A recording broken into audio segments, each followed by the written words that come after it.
Hello, everybody. Welcome to this live edition of the Real Sports Scope, the NFL Draft Show with Mad New Yorker.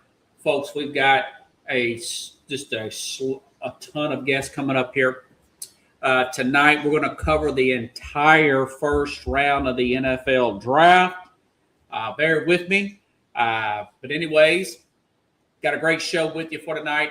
First guest, obviously, Mad New Yorker will be up here shortly. But we'll have Coach Carroll come in just before the Titans pick. Julian Murdick, three-star quarterback commit for Chicago State University in their inaugural season, followed by Jason Patterson coming back just before the Chiefs pick, who covers the Chiefs, talk about who he thinks they're going to pick at 9 and at 29 if they pick there, as well. And, of course, my neighbor Roy going to come in and talk about the Steelers. Remember, Steelers made a coaching change there. Well, Mike Tomlin stepped down. And, of course, got Mike McCarthy there and his brother Fred, big Bears fan. Going to talk a little Chicago Bears with him. I've reached out to the Philly sports guy, my man Jamie Pax. He's actually at the draft. He's pretty well known. I don't know if he's going to be in. He didn't get back to me yet, but he might come in. He's actually at the draft in Pittsburgh. So, got a huge show with you on for tonight. Stand by. We'll take our first break. I think we're probably going to take one around pick 15. Folks, we've got sound effects. Got to get to the 8. This is going to be a very good show. This can rival the networks, folks. This can rival the networks, folks. So stand by. We'll take one of our breaks here. And we will be back here momentarily and hit the ground running here on the Real Sports Scope. Hello, Sports Scope followers. The program has seen tremendous growth since going 5 days a week. I just wanted to thank everybody for your cash contributions and sharing the program with friends and families. Just a reminder, if you want to contribute to the program, go to the Cash App, the cash sign, and Sports Scope. There are other ways to contribute to the program listed at the bottom of the screen. If you want to advertise on the program, go to sports, that is sports with an S, another S, scope, SKOPE, at gmail.com, just like it's listed at the bottom of the screen. Thank you and enjoy the program. Okay, folks, I'm live here back. And, of course, the Raiders are on the clock as we speak here. By the way, I'm still waiting for the Mad New Yorker to come on. I hope he got my link here. Anyways, I wanted to thank all my riders here. My Uber riders gave out a lot of cards this week. Thank you for the tips, but also subscribing to the channel here. Really wanted to thank you all for coming on and subscribing. Got a lot of supporters from my Uber riders. So thank you very much. Again, the Raiders are on the clock. This is an 8-minute clock here. So we think it's going to be Fernando Mendoza. There goes the Mad New Yorker. Let's go ahead. Cannot believe he's late for the draft show. Man, you slipping, you falling. He can't get up, but we'll give him a round of applause anyway. You there, Chief? Okay. Yeah, man, there's been a lot of issues around the neighborhood with the Wi-Fi and the internet. Oh, wow. Everybody on the draft show. I don't know. It's a neighborhood thing. Thank you for having me on, bro. Good. I can hear you. You sound great. Look great. Since the last time we talked, the Giants did not have the 10th pick. Dexter Lawrence wanted out of town. I had my take on Monday. It feels like somewhat of a win-win, somewhat of a desperate move by Cincinnati. I think it's a great move by the Giants to get a 10th pick overall. What's your thoughts about that? First of all, them trading Dexter Lawrence, getting the 10th pick from the Cincinnati Bengals. Yeah, man, it was good for them to get rid of him of contractual as well as being a player that didn't want to be, didn't sound like he wanted to be there. That's a good move for the team. Like I said, you got to build a spirit core, and asking for more money when the changes come in and everything's on the up. That just sound like something crazy, because he did, like we mentioned, he wasn't even going to try to prove himself to get a bigger contract, considering the year he had prior to that. So, Gray riddance, I guess. Thank you for your service, and now we move on. Good riddance. So, what would you like to see them do with that pick? If you're in charge up there in New York. Yeah, so my thing is just, the defense is not that bad, even with Dexter Lawrence not signing. They have a lot of holes to fill in New York, and just to take the first rounder, and then you have to comply with the rules and the regulations of signing bonuses and money wise. I would try to move away from both round number one picks and just go and see if you can get second and third round picks and build that depth. And people might think that I sound crazy, but also got to realize that rookies hit a wall. So if you're getting a number one draft pick rookie, you're expecting them to play the whole game. And right now we saw already what happened for the last two picks that we had in the top 10, and Thibodeau and as well as Carter, and they haven't been doing great.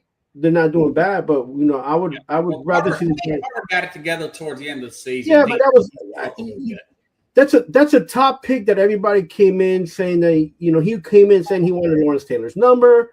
People were touting him as the best, one of the top ranking defenders on the board. Like you can't get a season like that out of a number one pick. Even though everything is is up for debate. Is up in the air, but I mean, I would rather build a team, get second and third rounders, get guys that are a little bit more hungry. Yeah, really didn't get that NIL number. Also played in schools where they played, 3+ years. Less injuries. Those kind of guys. Just build a team up, and you already got the core players there. So just okay. What's your thoughts about this Jordan Tyson guy?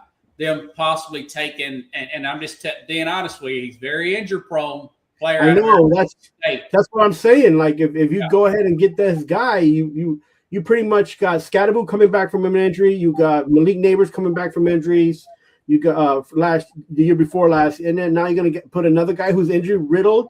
I'm not saying he wasn't a good player in college, and I'm not saying that he can be a great player. I just think that you need to get a lineup that has less of that and play the best. If you're going to play all out, right? If you're saying this is the season you're going to be in the playoffs, you can't have those guys on the injury list again and then add another guy to the list, right?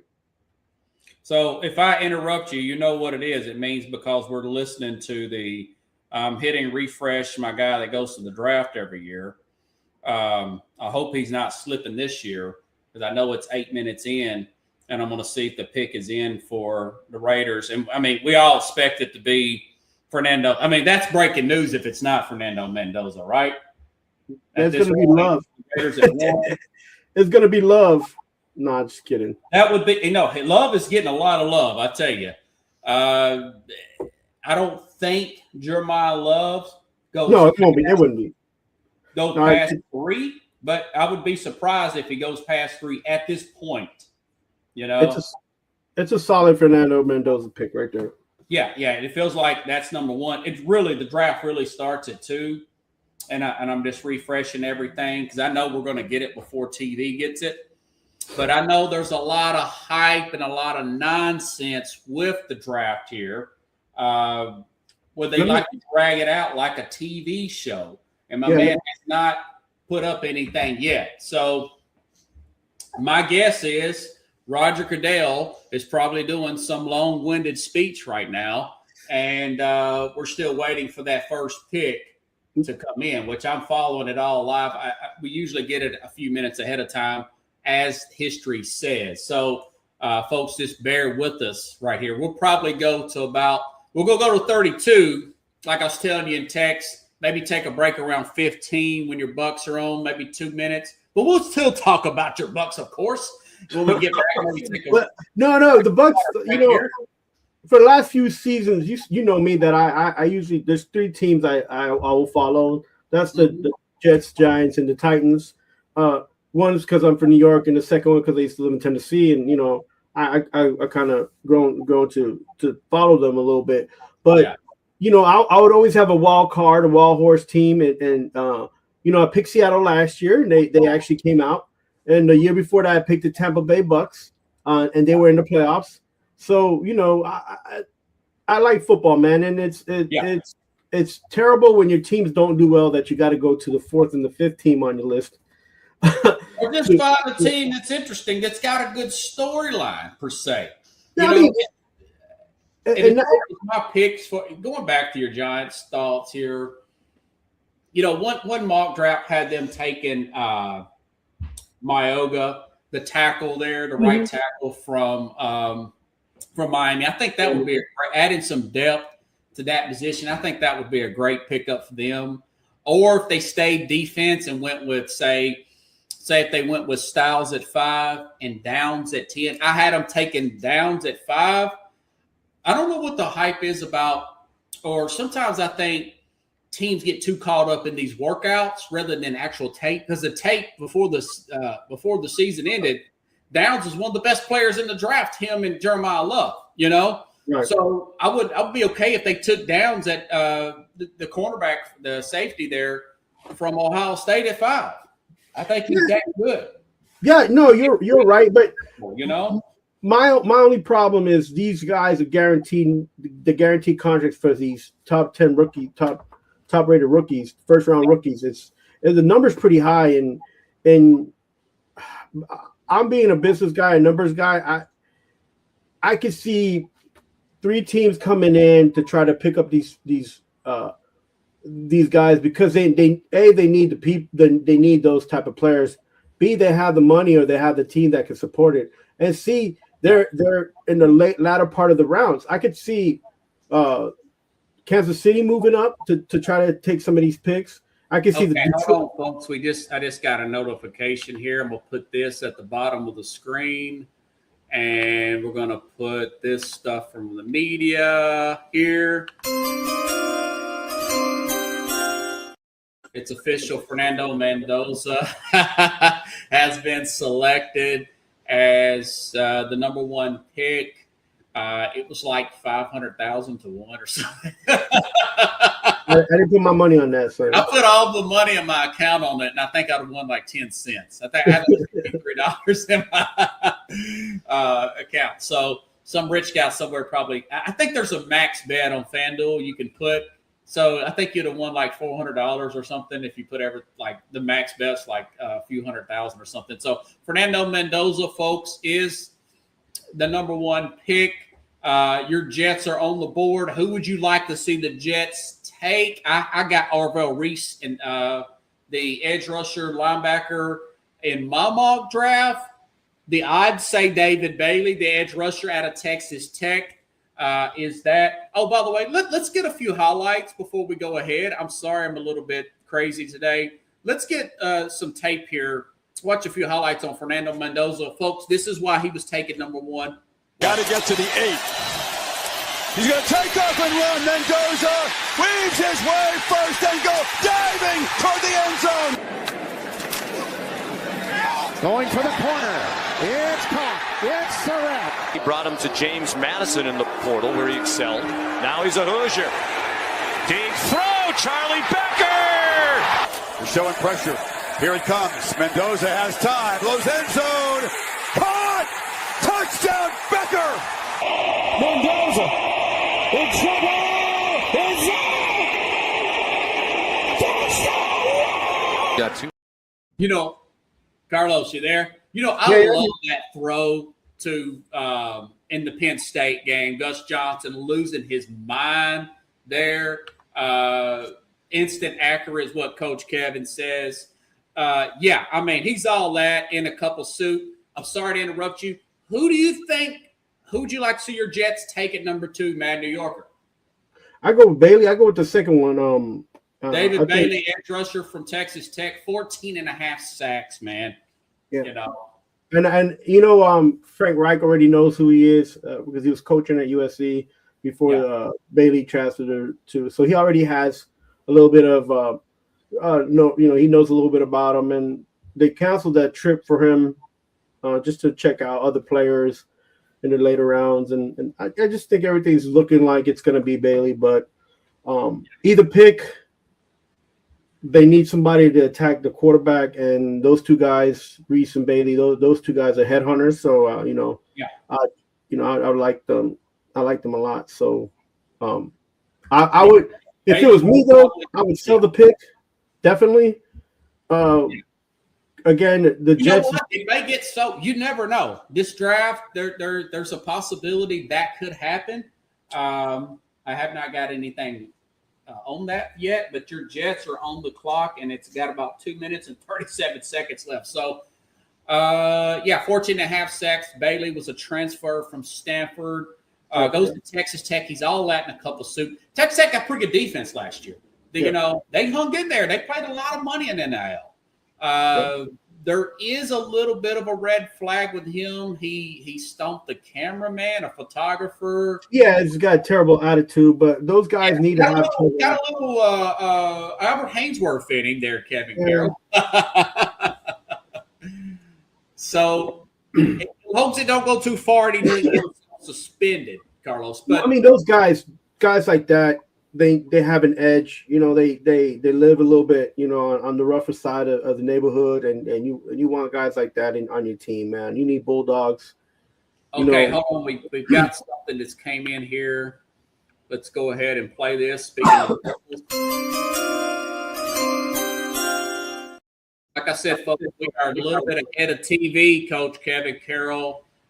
David Bailey, speaking of the devil, will be a New York Jet here.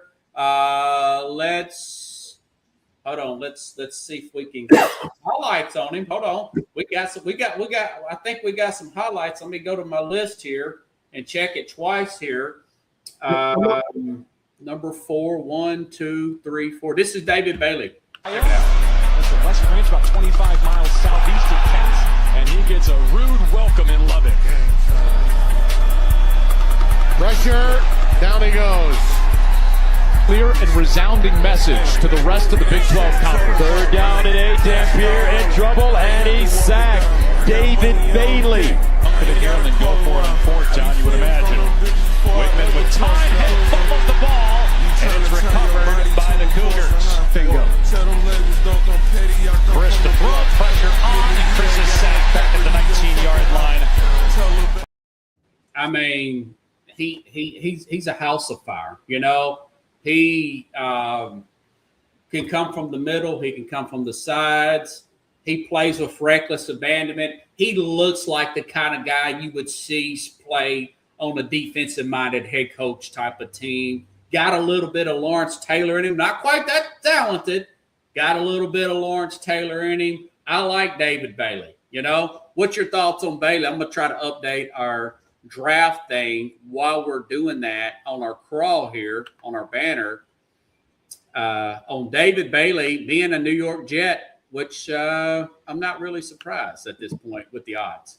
Yeah, for me, I wasn't surprised at the odds when I started hearing more and more about him because the Jets camp knew about him. Like I said, Coach already knew him coming from Stanford when he coached at Stanford as an assistant and with his assistants as well. And then he transferred over to Texas. So the Jets camp had information on him prior to the selection. And once they canceled that trip for him, it was kind of like a sure thing at that point. He's ready to go, man. He's got a lot of upside. He's a hungry player, and he gets his.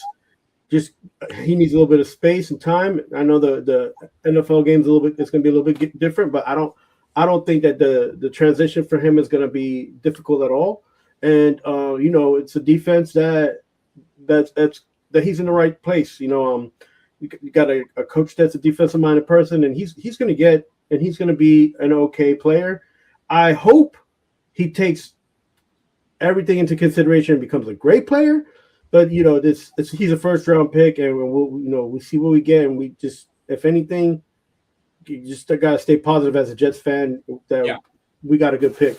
Okay, so now you got the 16th pick. I've got them taking Ty Simpson.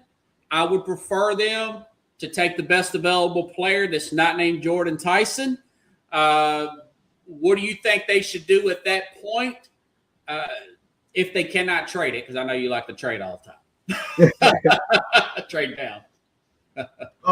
Let's see. What number pick was that? 16, right? Yeah, so they got 16. Like I said, I had them the best of you want to help offensive line. Do you get another skill player? You're definitely not going to get a running back. It would probably be – now, I will say this. If Kenyon Sadiq, I know that's an odd name. He's a tight end out of Oregon. If he's there at 16, I've got him going 14 to the Ravens. But if he's there at 16, I'm the Jets. I would love for them to get him, per se. But like I said, I think they're going to take Ty Simpson. Ty Simpson could go anywhere. The Rams could take him at 13. He may fall to the end of the round, and someone trade back in like a Arizona, like your Giants did with Jackson Dart last year. That could happen. So there's a lot of things on the table like there. I like the fact that if you get Ty Simpson and hold him you want to draft him in the first round for one thing. Hear me out. Because you want to get that fifth-year option. If you're going to hold him for a year or two, you want that money on rookie scale money rather than having that money where you have to pay him a higher non-rookie scale money wage. Not to get too far in the weeds, but it is what it is. What do you think, Los? That's not a bad pick. I don't have Simpson coming out that staying that long. I got for 16. I got Peter Woods, a defensive lineman. I think they stay. Sure, they need another defensive lineman. Yeah, they got a good one just now, but you need depth, and you guys got picks next year, 2 to 3 first-round picks, if I'm not mistaken. Yeah, Kevin's backstage. You see how quick we got that, didn't we, Kevin? We got it pretty quick. Now, of course, Arizona's on the board. I haven't got any updates that there's been any trades. I like to check all my people here to make sure. But my man Ari Marvov is usually pretty good here. Let's see. Raiders, M. Rappaport, David Bailey. Yeah, my man Ari is really good here. Rich Ferris was trying to tell me that he gets the picks before everybody else. I didn't want to tell him. Yeah, I know somebody to go through the draft. I'm doing pretty good. Okay, here we go. Uh-oh. Something just happened here. Something just happened. I've got to put this on here. Hey, Kevin, if you're watching backstage, Arizona Cardinals, and I put a little wager on this. Woo! Arizona Cardinals have taken running back Jeremiah Love out of Notre Dame. Let me get some highlights. Man, this dude is all that. Let me look at my alignment here and see where I've got Love at number 1, 2, 3. Here's some love. Here's some showing the love to Jeremiah Love highlights here. Running back out of Notre Dame going to Arizona. Love. Jeremiah Love with a spin. Here he goes. Jeremiah Love. Ole Miss has been awfully impressive after the interception by Don Schuler. Jeremiah Love, full head of steam, and there he goes. Love off to the races. Will reach the end zone for the Fighting Irish touchdown and wake up the echoes. Came out scoring, and here is Love. Is he going to go again? Just trying to catch him, and Jeremiah Love has himself another goal. Love, a lot of effort, but well. Yeah, Jeremiah Love is just you can't stop him. You can only hope to contain him. He's a pass catcher.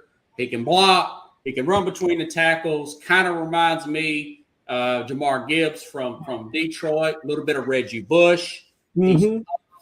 I think it's a good pick. He's the highest drafted running back.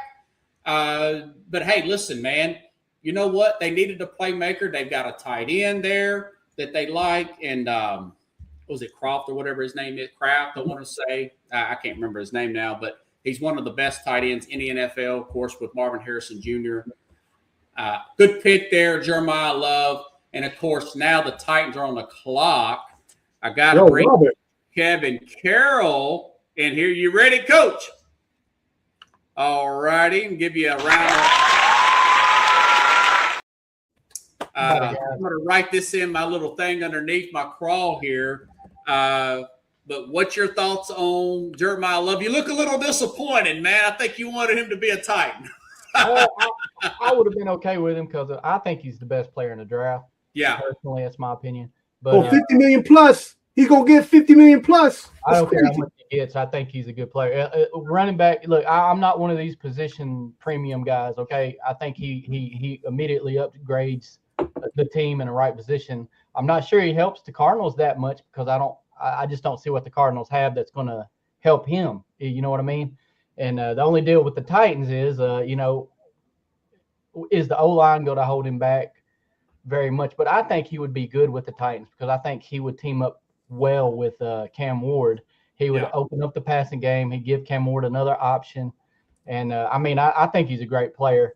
But, the fact that I'm not surprised the Cardinals picked him. I was kind of hoping maybe they traded down. But it's okay. Me personally, if we couldn't get Love, I don't care about short arms. I want Bain because I think he fits. You want Bain, okay. I believe he fits our defense really well. He fits what Saleh likes to do. And if you can't be good on offense, if you can't have a great offense, a good to great defense can still get you to the playoffs. Yeah. So we saw that with the Texans last year. So, and I think Ward's getting better. And who knows? I'm worried about the offensive line more than anything. But would you want to trade down and say get a tackle, get a Maoga from Miami, that tackle there? If we were to trade down and could get another first-round pick, maybe I would say go offensive line and try to get offensive linemen. Yes. But if we stay where we are, I kind of want to get an edge. I'd rather get an edge. I like Carnell Tate, but I don't see him as a Jackson Smith enigma or a guy like that. These guys out of Ohio State, they let me ask you better than what you would think they would be, but I'm not sure if Tate is that guy. He might be, but I'm not willing to risk the fourth pick on it. But what do you think about Arvell Reese? Now he's 20. He's making big jumps in his career from one year to the next. Some say he's the best talent. Others say he's like top 3, 4, but he's super, super young. I'm getting more sold on Arvell Reese now than I was a few months ago. I didn't realize the guy's going to be 21 in August, Coach. What do you think about that, Kevin? I think he's a talented guy, and I like Reese. But if we're not going edge there, if we do go linebacker. That's the other linebacker from Chad. I'd rather take Styles. I think not is Styles who I'm thinking about. Sonny Styles, yeah. I'd rather have him because he's just freaking freak talented. He's like a freak. Yeah. The guy's amazing, and you can play him at right. He could probably play edge if you really wanted him to. But I would take him over Reese. Yeah, okay. I'd rather have Sonny Styles. Other than that, I honestly would rather him just maybe trade down and get more picks. But I wouldn't mind them seeing them get Bain at this pick because I just think it's a good fit.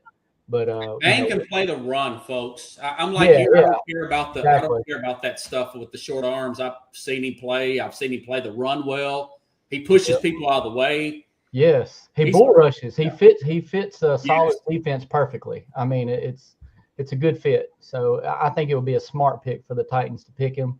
Now, will they? I don't know. I really thought I believe they would have taken Love if Love was available. But I got to interrupt you. I don't like this, but I got to interrupt you.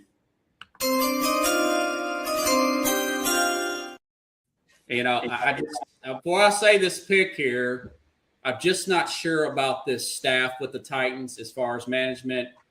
but they've taken the Titans have selected wide receiver Carnell Tate out of Ohio State. Yeah. I know. I wish I had a Boo Birds type of thing on here, but let me look and see if I've got a Tate highlight here. Let's see. Number 1. No, I don't not like this one. 1, 2, 3, 4, 5, 6. Here's some highlights on Carnell Tate, wide receiver, Ohio State. Just got selected to see if the Buckeyes capitalize. Take the reverse. Saying, loaded, wide open. Carnell Tate, 44-yard touchdown. Motion man was Bo Jackson. Saying, going for it all down the middle. He's got Tate. Catch inside the 20. 45. Saying, steps into his throw. Tate, touchdown. Saying. I mean, I like Tate. I just don't like him here, guys. That's me. That's me. Good player. I mean, talented guy, but I don't think he's worth number 4. I just don't. I mean, just my opinion. I hope he proves me wrong. And like I always say, I'm not going to like bag on him. I just hope I'm wrong, and I hope that they know what they're doing. And if it works, I don't care if I'm wrong. You know what I'm saying? Right. I had the Titans taking Fano. I had him taking a guard, man. Right. I mean, you want to keep this kid upright. You got to protect him. I don't really think the best offensive lineman right now than pick Tate. Honestly. Yes. That's how I just don't get that, man. I don't understand it. You've got to get blocking up front. Yeah. Well, it's Borgonzi now. So, I mean, it's Borgonzi. It's his show. So, I mean, everybody has been, vouching for this guy. So, this is his opportunity. That's where he went. Yeah. Part of me wish this woman would just sell the team. I'm sorry, but I'm sorry, man. Coach Kevin Carroll, man, I appreciate it. We could keep you on. I've got Julian Murdoch coming on here pretty soon. I hope you watch the rest of the program. Sure. I'll stay as long as you want. I'll go. Well, yeah. I'm just saying, I'm gonna when he comes on, I'm gonna kick you off I don't have too many people on the screen. That's fine. I was hoping you would still watch and listen. Yeah, I'll listen. I ain't got no plans but to watch the draft tonight. So. Yeah, hey, and I'm gonna get it ahead of everybody else. This first round, dude, I'm 2 to 3 minutes ahead of TV. And I've got highlights of the top 10. I just, going back to this pick here, we saw what Seattle did last year. We saw what Philadelphia did the year before that. These games are won in the trenches. How come they're not watching the same game we are, Kevin? What is that? I don't know, man. I just have to believe that they see something that we don't see. Yeah, they're making the big bucks to make these calls. Like I said, I don't bag on them because I want to wait and see what happens. If it kind of turns out he just blows it up, Tate is amazing, then they got it right. But and I hope that's the case. But if you're asking my opinion, what I think right now, I don't believe that's going to be the case because I think he's going to have a hard time adjusting. Staying. Well, I'm thinking of Cam Ward more so. He's going to have a hard time having time to get rid of the ball and letting him develop down the field. And that's why Love would have been different because Love takes some of the pressure off of Cam Ward, which is why, I wanted them to get him if he was there. But, I had a feeling this seems to happen. It seems to be like a common thread with the Titans. The player we want gets taken like one pick before we pick. Right. This happens almost every time. The only time it don't happen is when we pick first. So I mean, and we might pick first next year, and Yeah.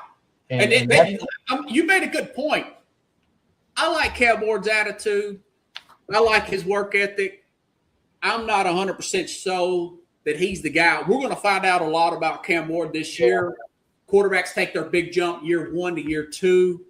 There is a chance that Tennessee, that he's not the guy. There is that chance he could still be a bust. So you make a good point there. We'll see how he reacts.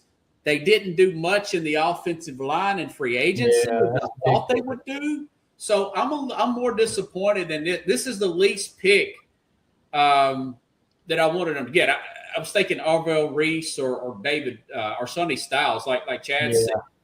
If you go offense, go on the line and yes. Line. I mean, we have to keep one more year. I have no problem with him being a depth piece, honestly. I mean, actually, I don't even want him to be a depth piece, but the money you got to pay him, you might as well keep him as a depth piece. You know what I mean? But Ward, they got Wandale Robertson there with Ridley and Alomar and Dyke, the receiver out of Florida as well. I'd rather trade down and maybe get Sadiq, the tight end out of Oregon. Tate is the best wide receiver, but not at 4. Not at 4. That's how I feel about it. I don't think he's a number 4 pick. I mean, they're just hoping and praying he turns into a Jackson Smith enigma or something. I mean, because this is what if we traded down and picked up another pick and maybe get a pick from next year, first round pick next year, we could compile those picks and move up. Oh, that'd be great. Year. Because next year, I don't care about the quarterbacks. I believe Jeremiah Smith's the best player in that draft. That's my opinion. Yeah, I would have tried to get him. I would have tried to get him next season maybe, because I mean we worked on receiver. We still ain't got like a bona fide number 1, but we got guys that could get us to next season. You know what I mean? So I mean, I don't know. I know. Hold on, folks. Hold on. Let me see what's happened. The Browns are trading the 6th pick to the Chiefs. Yep, there you go. The Giants is now expected to be the top trade candidate.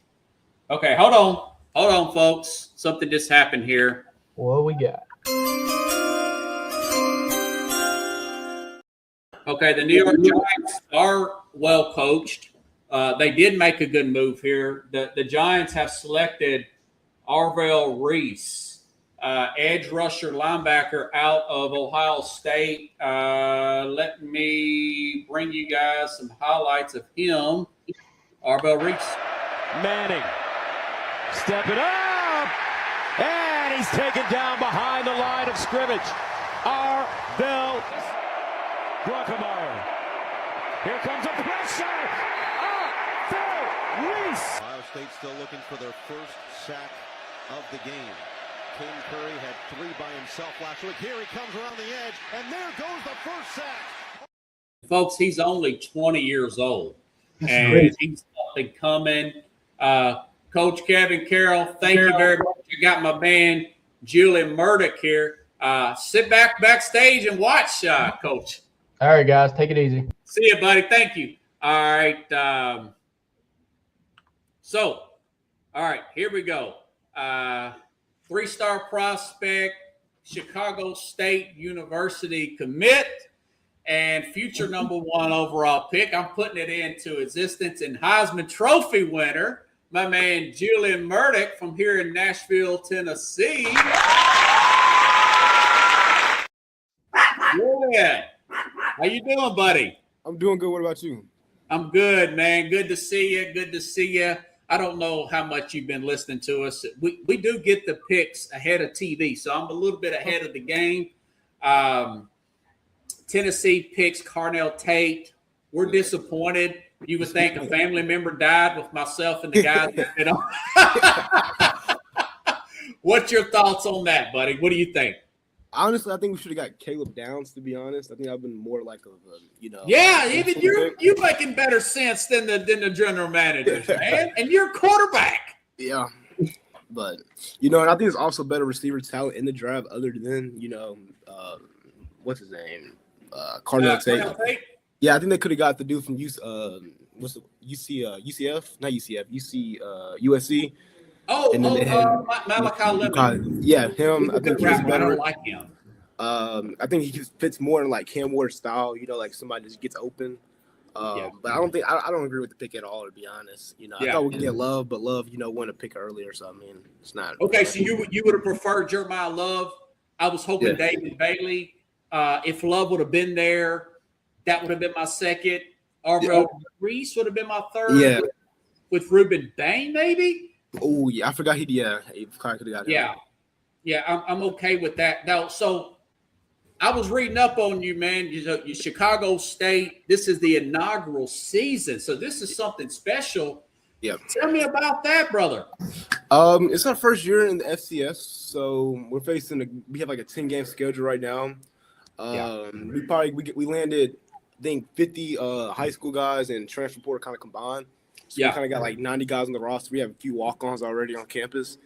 Yeah. And kind of just my coach texted me about like 20 minutes ago about the drive and everything, just checking up on me. We have about 5 other quarterbacks in the room right now. LSU transfer and a JUCO All-American. So I mean, the quarterback room is probably pretty deep right now. It's probably the deepest, room in the whole team. But, I think it's going to be a really good season just because our first year, we just stepping on the field is going to be a win just because, as long as we're playing the game, we're kind of making a step in the right direction because you can't really go back once you just started something. Yeah. Yeah. Hey, man, that is great. What conference is that? What conference are you playing? Is it independent, isn't it? What'd you say again? What conference? We're independent our first year, and then we're going to join the NEC. I don't know. I'm not too familiar with that. So it's a few other teams kind of in that, area of Illinois, I think some surrounding states in there. I'm really not sure of the teams in that conference. So, but we joined that in 2027. And then this year we play Tulsa State, team down in Texas. We play UT Martin. We have first games against another team in Chicago. A few other, Division Ones. We played Michael Vick's team, Norfolk State. Oh, really? Yeah, so that's going to be something pretty good for us. We play them at home, actually, so that's going to be fun. So you're a freshman. How many other quarterbacks are you going to be competing with there, man? So it's me, another high school dude, LSU transfer, and then a JUCO dude. And there's another guy that walked on down there. So it's 5 guys right now. So, it's kind of open competition. 2 other guys have college experience over me already. But coach said whoever comes down there and learns the system and fits well with the team is going to be the guy who takes the charge the first game of the season. So I'm looking forward to going down there, doing my job, and, hopefully being the guy that leads us out first game of the season. Man, I'm proud of you, dude. Yes, sir. This is really exciting here. And you've got, what is his name, Coach Carroll? What was it, Rome the second? Yeah, Coach Rome. He's a well of a recruit. I was reading you got a lot. How many 3-star guys you got on that team? I think 19 or 20, actually. We have one of the best FCS recruiting class in the entire country, and it's only our first year. So, already starting off really well. He recruited. Is this guy going to be the Kirk Cinetti 2.0? Probably. The way he's been recruited, it's been going crazy. Like, we get new guys almost every day. So, guys talented all over the country. We got guys from California, Texas, Canada. He just gets them from all over. If you can ball, he'll find you. Yeah. I bet you're pretty excited, man. Yeah. So your favorite player in the draft was Jeremiah Love? My favorite player is actually Ty Simpson. Just because you said you had a connection to Ty Simpson. Didn't you mention that to me before? Let's hear that with the guys. So he's He's from Tennessee. He's from Martin, Tennessee. Yeah. His dad's the head coach at UT Martin. So I visited UT Martin, I think 4 or 5 times in my high school career, and I met him twice, actually. Really good kid. And just, knowing him, talked to him for about like 20 minutes every time I seen him. He's just respected, just a good person all around. He just kind of just a good person to know. And I just, watched him throughout the whole season. I think he did really good. First half of the season, he kind of got injured. He kind of fell off a little bit. But I think he'll probably go in the first round, probably to the Jets. Where would you like to see him go, Julian? The Jets, probably. I can see him going to the Jets. I think the Cardinals have another first-round pick. I think they might take him. And if he falls in the second round, he'll probably either go to a team that needs a quarterback. But I don't think he's going to start off the rip. Somebody's going to have to either a veteran guy or to the Jets or the Cardinals. Okay. Man, hey, I appreciate you coming on. Do you have anything else you need to add, Julian? No, I just appreciate you having me on. Yeah, I want to tell you this before I let you go. I know we've been talking in text chain or whatever, but during the season, man, like to get you to come on, talk about what happened in the game, even if you didn't get a chance to play with Chicago State. We'll talk some college football one day, just me and you during the week, one day, maybe like a Wednesday or something, but around your schedule, of course. Yes, sir. Come in, maybe 20 minutes or so, get your take on the college games and maybe a prediction for the NFL. Yes, sir. I appreciate that. All right, buddy. I appreciate you. Julian Merrick, everybody. Let me go ahead and put you. Appreciate stay hungry, kids. Stay hungry. Do a good job, all right? Make them grades too, man. Don't forget to make them grades. He knows it. Yeah. I'll see about it. All right. So I had to sign my man off. Okay, now the Chiefs have picked here, folks. There's been a trade here. There's been some news that's broken really fast here. The Chiefs have moved up here, are selecting 6. So that they traded up with Cleveland at 6, and they have selected the lane, the cornerback here. So let's get Jason Patterson from Pig Trail Nation here. Hey, what's going on, Robert? Jason, you there, buddy? Yep, I'm here. Can you hear me? Okay, I can hear you. I can't see you, but it's all good.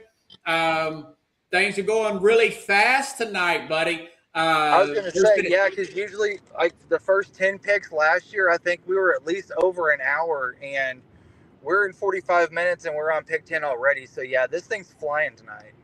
I know. I can't even keep up on my crawl here. Tell me about this trade. What do you think about this trade? They traded with Cleveland. You got the details of that?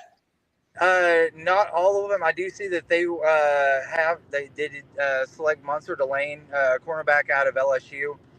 I'm not surprised by it, really, because again, you've seen what's happened over the last 2 years with them at cornerback. They've gotten not only thin, but they got thin also in the talent aspect of it. Because let's face it, whenever you trade off your 2 starting cornerbacks, thinking that you got some young guys that can come up, and them getting burned last year the way that they did, they have to really kind of re-game plan a little bit. Also at defensive end, I thought they may have gone there and traded back to get a guy for a defensive tackle, because let's face it, this draft this year is pretty thin at defensive tackle. Yes, it's very thin at tackle. Ruben Bain was still on the board. I thought they would go with Spencer Fano at 9. I wonder why they got aggressive like that. What do you think about that, Jason? I really am not surprised in some respects, because Brett Veach's neck is kind of on the line on this, because they've traded away some top tier talent and not pay. You got a Travis Kelce that you decided to go ahead and re-sign. Travis Kelce re-sign is more for just clubhouse. He's not for talent. Let's just face it. Yes. And so whenever you have those sorts of things that they're having to deal with, they didn't go very heavy in the draft last year. They were more concentrated on bringing back free agents, trying to keep that nucleus. At some point, this was going to happen where the dam breaks. They have to let some guys go that they are not going to be able to afford, and start to procure through the draft, which that's what they're doing right now. And with them having, as of right now, I do believe it was 9 picks, 2 in the first, I kind of now wanting to see what they're going to do with the 29th. Okay, if they haven't traded, I don't think the details of that trade has came out yet.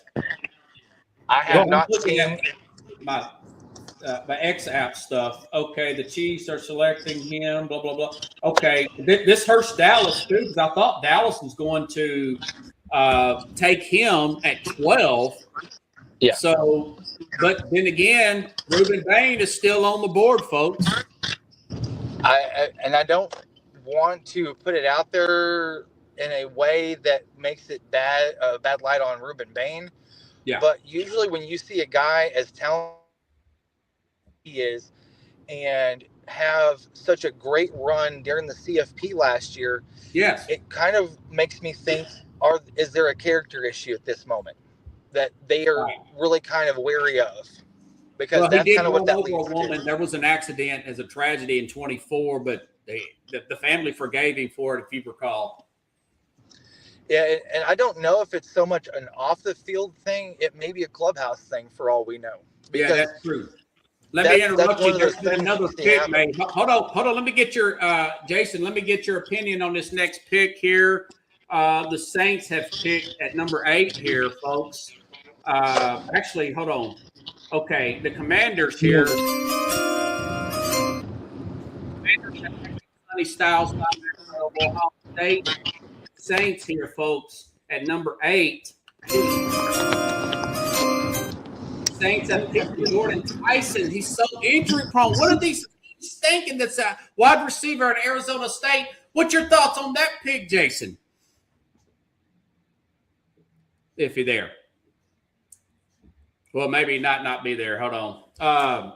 Carlos, what are the Saints thinking, man? Picking this guy who's played 34 games in 4 years. I mean, listen, they need a little bit of everything, and I'm not sure where their head is at. They're trying to get, maybe they might make a trade here later, but I don't know, man. This is I think they're just starting to hoard, talented players. Yeah. Jason, do you have something to say? Go ahead, Jason. Patterson. So, I really feel like New Orleans has kind of taken the playbook that Cleveland has had the last couple of years, where they'll be serviceable on one side of the ball and then dominant on the other side of the ball.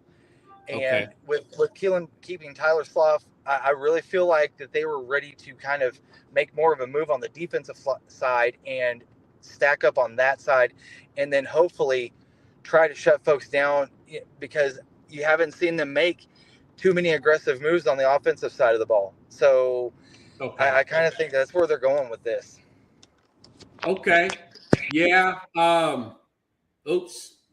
Jason dropped off. Hopefully he come back on, finish his thought here. I didn't drop him off. He dropped off there. Love Jason. The Giants, like I said, they took Arvell Reese at 5. It's going a lot faster than I thought, folks. I'm going to have to go ahead and try to update our scroll here as we go, Carlos. Arvell Reese at 5, though. I like that. I like that for your Giants. Yeah, they needed that was a position that they had to fill in on, then they needed, and I thought they might go to later rounds. Usually they get linebackers in the second to fourth round. They usually find them those, Wisconsin type of linebackers, those guys that, playing those heavy defenses up in the Northeast, from Penn State or something like that. They usually find these guys, but they did themselves well about finding a player that they needed to fill the position. And again, that's an opportunity that they could have moved on from. I'm thinking financially they're going to be, these contracts are going to be big for some of these players. These wide receivers, the wide receiver, he's going to get Tate's going to get a huge contract. Yeah. A bunch of guarantee money. I mean, this is the problem, guys. And when I talk about money, it's that you go in as a fresh meat. You go in as the guy coming off the off of the draft. You're the number one pick. The target sign is on you. People expect you to play bigger than an all-star because you. Let me bring Jason back in here. Sorry about that, Jason. You there, buddy? Connection was bad. I knew I was going through a bad spot. I'm good now. Okay, buddy. Yeah, you sound great, man. I want to get your thoughts. If they got that pick at 29, where should the Chiefs go, man? Honestly, I really feel like they should go defensive end at this point. I think that this draft is heavy enough that could support them waiting until 29. I don't see them making 2 trades in the first round. Okay. I don't see them moving up off of 29. It may be an issue where they may move back if their guy's not there. That's kind of what I seek, because if they can get 2 2s for 29, then that to me makes all the sense in the world, because then you are starting to stack, young guys again, that's what they've done in the past. But the issue is that if they can't get a guy at right tackle, because let's face it, I mean, Satu Amia Kingsley Satu Amia, I do believe is his name. Anyway, it's a mouthful, isn't it? Yes, and then him, and then the rookie from Ohio State that did not pan out this year. I mean, I do know why. I do not. I'm not at liberty. Do you think that was just injury? Because he was coming back from an injury, the Ohio State rookie. No, there's more to come out on that, I think, over the next few months that will probably be released more towards the summer. Oh, wow. Boy, But, so you're not really excited about that pick with Kansas City so far? Not really, unless that they can get a guy that is a starter at day one on the right tackle. Yeah. I think and then they go defensive end. So you would like a Spencer Fano or a Mauga for Kansas City with that first pick as well, right? I do believe so, yeah, because everything that I've read, everything that I've listened to, and I try to take everything in because, everybody's opinions and perspectives are different. Yeah, I really feel like those are the two positions that they're trying to really concentrate on at this point, because if you go high with cornerback, that means they're putting all of their eggs in this basket. They think that this kid can step in on day one and start. Hold on, Jason. I've got some more news that came across my phone here. Hold on, stand by. I'm going to go ahead and do the little sound effect here. And why I got you on, Jason, that the Cleveland Browns at 9, they took the guy I thought your Chiefs were going to take at 9, Spencer Fano, right tackle. Browns are getting smart. What do you think about that pick? They got the pick that I thought your Chiefs would get. Yeah, that I guess that they liked, the LSU cornerback a little bit more. I think that from that tells me that the need at cornerback right now outweighs the need at right tackle. Yeah, and they lost 2 corners. They've identified that they could get too. Yeah. I feel like there's a couple that they may have identified that they could probably get in rounds 3, 4, or 5, save money like you guys were talking about. Yeah, and try. We'll see. We'll just see. I don't know if there's any diamonds in the rough that come through as a draft free agent. We'll have to see. Yeah, they did get their center, Creed Humphrey. He was a later round pick, wasn't he? I think he was a 6 or a 7, if I'm not mistaken. Yeah, they got. Look, there's a lot of schools there that are not top 5 schools that have great secondaries. They just didn't have great offensive players. It's like there's places Sacramento. You got Utah. You got teams like that, Montana. You got teams that they got guys that play good defense. Even in Colorado, stuff like that. So these guys that are going in the top, just because they're going in the top, that don't guarantee that they're going to be starting and they'll be there for years on these teams. This is a luck of the draw right now. I mean, so it really is, and you really can't put a lot of emphasis on these kids until you get them into OTAs. That's honestly. Right. That's right. And like I said, I would have rather seen the Giants just try to pile 2 and 3rd rounders and have a deeper bench, because they always have that star that gets hurt on defense and on offense, and now they they lack that depth, and I would rather have them be young, right? Have a younger team, because you have a younger team, you actually heal up faster than having a team that's older, So, and in the Kansas City, they've been known to do that, and they're not going too far away from what they usually do. They have to play with house money right now, and it's not good for them right now. So I'm trying to update my crawl while you guys are talking here. Okay. With Spencer, I'm all about getting the meat of the team early, which is guys in the trenches, man. The non-sexy picks in the first round. I don't understand why, and we talked about this earlier with some other guests here, Jason. That's what championships have won. We saw the Eagles. We saw the Seattle Seahawks. When you can dominate that line of scrimmage, you don't have to have all-world quarterback play. No. You don't. And this is the so I got the particulars on the Chiefs trade. Okay. So, let's hear it. They went ahead and moved up to 6 to get Monster Delane, and they are sending the 9th, 74th, and 148th pick to Cleveland in exchange. So that's a 3rd round pick. That's not bad. So they're giving up their 9, a 3, and probably around looks like maybe a late 5, early 6. Okay. Yeah, the Browns got like 1,000 draft picks, man. Man. Yeah, but they got Madison, man. Do you have anything else to plug, brother? I mean, I appreciate you coming on, man. Oh, yeah, no problem. Anytime. Yeah, just follow us over at Pig Trail Nation with KNWA Fox 24 over here in Northwest Arkansas. Appreciate you, brother. Much love. Hold on. Let me give you a round of applause on the way out.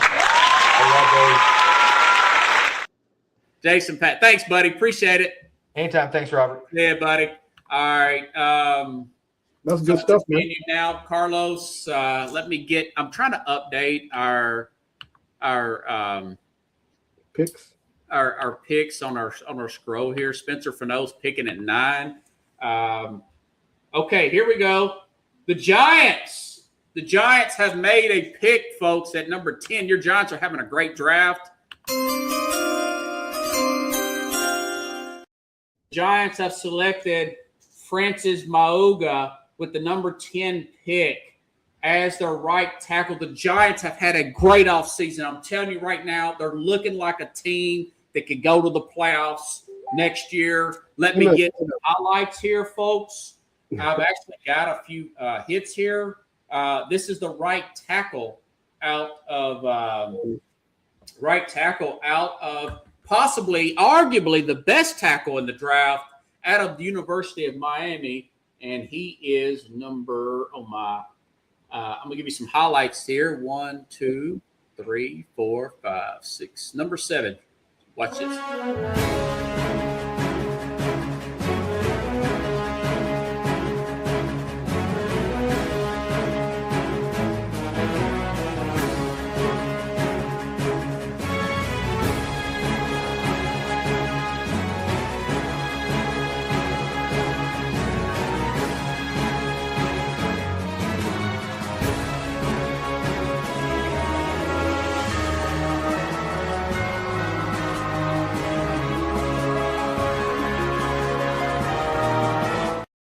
That's run blocking. That's pass blocking. Andrew Thomas cannot stay healthy a whole year. There is some possibility they can swing him back. There's been talk, swing him back, Coach Kevin, to left tackle to move him around. So you got Arvell Reese, Francis Mauga. You did not take Jordan Tyson. Knock on granite here, this granite countertop. You did not take Carnell Tate. Nothing against Carnell Tate. Caleb Downs is still on the board. I mean, that's a good player, man. Dallas is hoping and praying that he's still on the board at 12, okay? So great pick at 10. Now, number 11, the Miami Dolphins on the board. I have them taking this guard here out of Penn State. I've got him taking this guard here. Alavre Vega Lone. He's the best guard on the board here out of Penn State. That name is a mouthful. Very good player. That's who I have them taken at the mock draft. What do you think Miami should do with the 11th pick, Carlos? We've got 2 tackles off the board, by the way. Yeah, no, they got it. They definitely have to fix that O-line. They didn't go defense. They have a lot of everything. They have a lot of holes still in, and they need a running back as well too, right? Then they get. Well, their running back. Achane. Achane is I want to say they're looking at possibly putting him in with an extension. I want to say they may franchise him or whatever. They're going to keep him.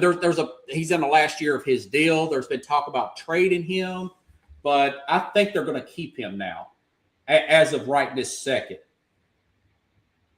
The Giants passed on Caleb Downs. They took the tackle. I'm okay with them taking the tackle. I'm okay with them taking that tackle here. I'm trying to look and see if I got McCoy on that 11th. That's who I got.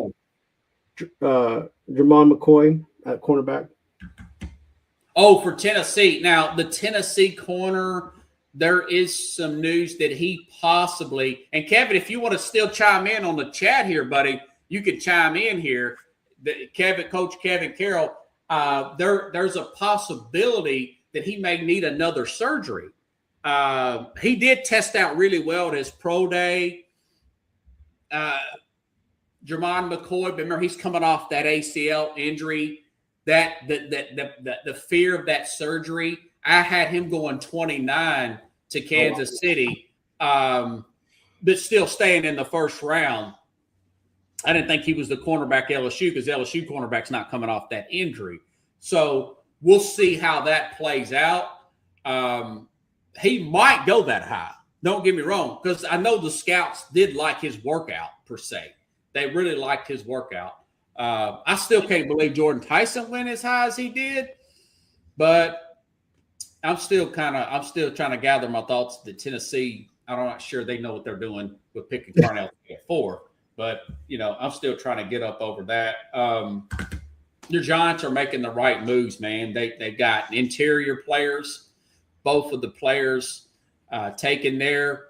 Only trade was Cleveland trading down 3 spots and getting another 3rd-round pick from Kansas City. I don't think Kansas City should have done that. I think Kansas City should have took Spencer Fano where Cleveland took Spencer Fano. But what am I? I'm just a guy that just reads a lot of this stuff. And, Francis Maoga, I want to say I'm going to go back here and look. You know what? As a matter of fact, I need to update our banner here. Let's see, number 10, NYG, OT, FRANCIS. So he actually went behind.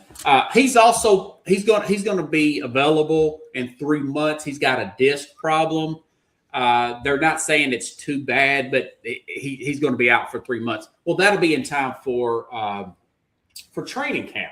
Okay, Francis Mayoga, Mayugoa. But arguably, he's the best tackle. He's arguably the best tackle. So the Giants are having a great draft so far. Okay, so just trying to keep everybody updated here, and there we go. We're updated on the scroll there.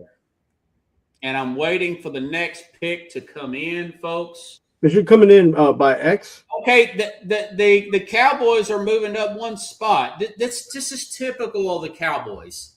They always feel like they gotta make headlines. So the Cowboys have traded up with Miami. The Cowboys are moving up to 11. Go figure. Yeah. I'm thinking Caleb Downs. That pick has not been made yet. But if I'm Dallas Cowboys, I'm taking Ruben Bain, Kevin, or I'm taking Caleb Downs. Caleb Downs is arguably the best player in the draft. Before all this preseason, before all these workouts in air quotes, before all this media hype in air quotes, he was talked about as the best. He was talked about as the best player in the draft. During the season, Coach Kevin sees that. During the season, you guys have seen that. He's like an Ed Reed type of player, Sean Taylor type of player. Okay, so the Dallas Cowboys, okay, the pick has been in, so I got to go ahead and do this. Okay, folks, the Dallas Cowboys have selected Caleb Downs from Ohio State here. Good job, Dallas. Good job, Dallas. I don't know what you had to give up. It's just 1 spot. Maybe give them a 5th-round pick, So I'll go ahead. Let's watch some Caleb Downs highlights, folks. I believe I've got him here. If I can find it, my alignment. Caleb Downs, where you at? Number 1, 2, 3, 4, 5. With 4 and playing a lot of zone tonight. Ewers steps up down the middle. It's intercepted. Caleb Downs has got it, and he'll just take a seat at the 41. He said. It's intercepted. Caleb disappointed in another key penalty. Brown. Incomplete now, intercepted. Jermaine Matthews on the pick. Matthews still on his feet and brought down to the 25, play clock all the way down. And the first pass attempt of his career is going to be a loss of 2 to JV. 4 remaining here. Now a 3rd and 11. Take the handoff. Throw to the outside. Johnson dropped immediately. I like the fact that he plays the run, he plays the pass, open field tackle. Guys like that are difference makers. I wouldn't have lost any sleep if your Giants would have took him at 5 or 10. I think he's that good a player. Great pickup by Dallas. Hopefully they didn't have to give up too much to go up one spot. I doubt they did. The details of that have not came out yet, folks. It usually takes a minute or two for that particular information to get out, just like last time. Great pick, though. Great pick, Dallas. I mean, you did not go with another. There was thoughts they may take this Jordan Tyson guy and do away with George Pickens. George Pickens is a headache. He's going to play on the franchise tag. He signed his franchise tag this afternoon. So now they've got 2 high-end receivers. If you're a Dallas fan, that's a good thing because he's going to play his butt off this year. And they're going to be able to get those defensive players anyway. So good job right there. I would have never taken him. Somebody else is sending me that. Downs, elite range, impact players, Cowboys immediately, what Kevin says. I can't put it on the board. You got to put it on the – hold on, let me see. You got to put it on the board. You went in the private chat, Coach. But, yeah, good job. Yeah, that's true. I like Caleb Downs a lot, Coach Carroll. But, yeah, let's see. So, number 11, DAL, Caleb Downs. Love that pick. Yeah, really good pick here. I like what the NFC East is doing other than actually I like what everybody in the NFC East have done so far in these picks. Washington had a good pick there. Dallas and of course your Giants there. I feel like the draft has just slowed down a little bit. Yeah. It's slowed down a little bit, which is good because I couldn't keep up there for a minute. Go ahead and save that. This is going to be a great show, guys. You know what that means? That means that Ty Simpson is going to be going to the LA Rams. Okay, so now on the board here, Dallas. Okay, here we go. For all the talk, they laid Caleb Downs and still hold on to the 20th pick, so they did not give up the 20th pick to move up one spot, guys. There's a lot of players out there. Ruben Bain's still out there, folks. Somebody's going to get a good player, you know. And so I want to say, Miami is still on the board. He might stay in Miami. Yeah, just stay in the hometown, right? Now, I would if I was him. I would push my agent to be like, listen. Miami's got to make that call. Miami needs offensive line help. I've got the guy, his last Loan. I'll just call him Loan. He's got a long name. The guard from Penn State. But Ruben Bain's a better prospect, folks. I would take Ruben Bain, you know. You can still get good heavy linemen in the second and third round. Well, it just depends on your overall draft grades, okay? But some of these guys get overlooked, man. They got these, Man. Yeah, I think your Giants are going to do something this year. I might have to break their schedule down. The schedules come out in May and see who they play when. You sound more excited about the Giants than I do.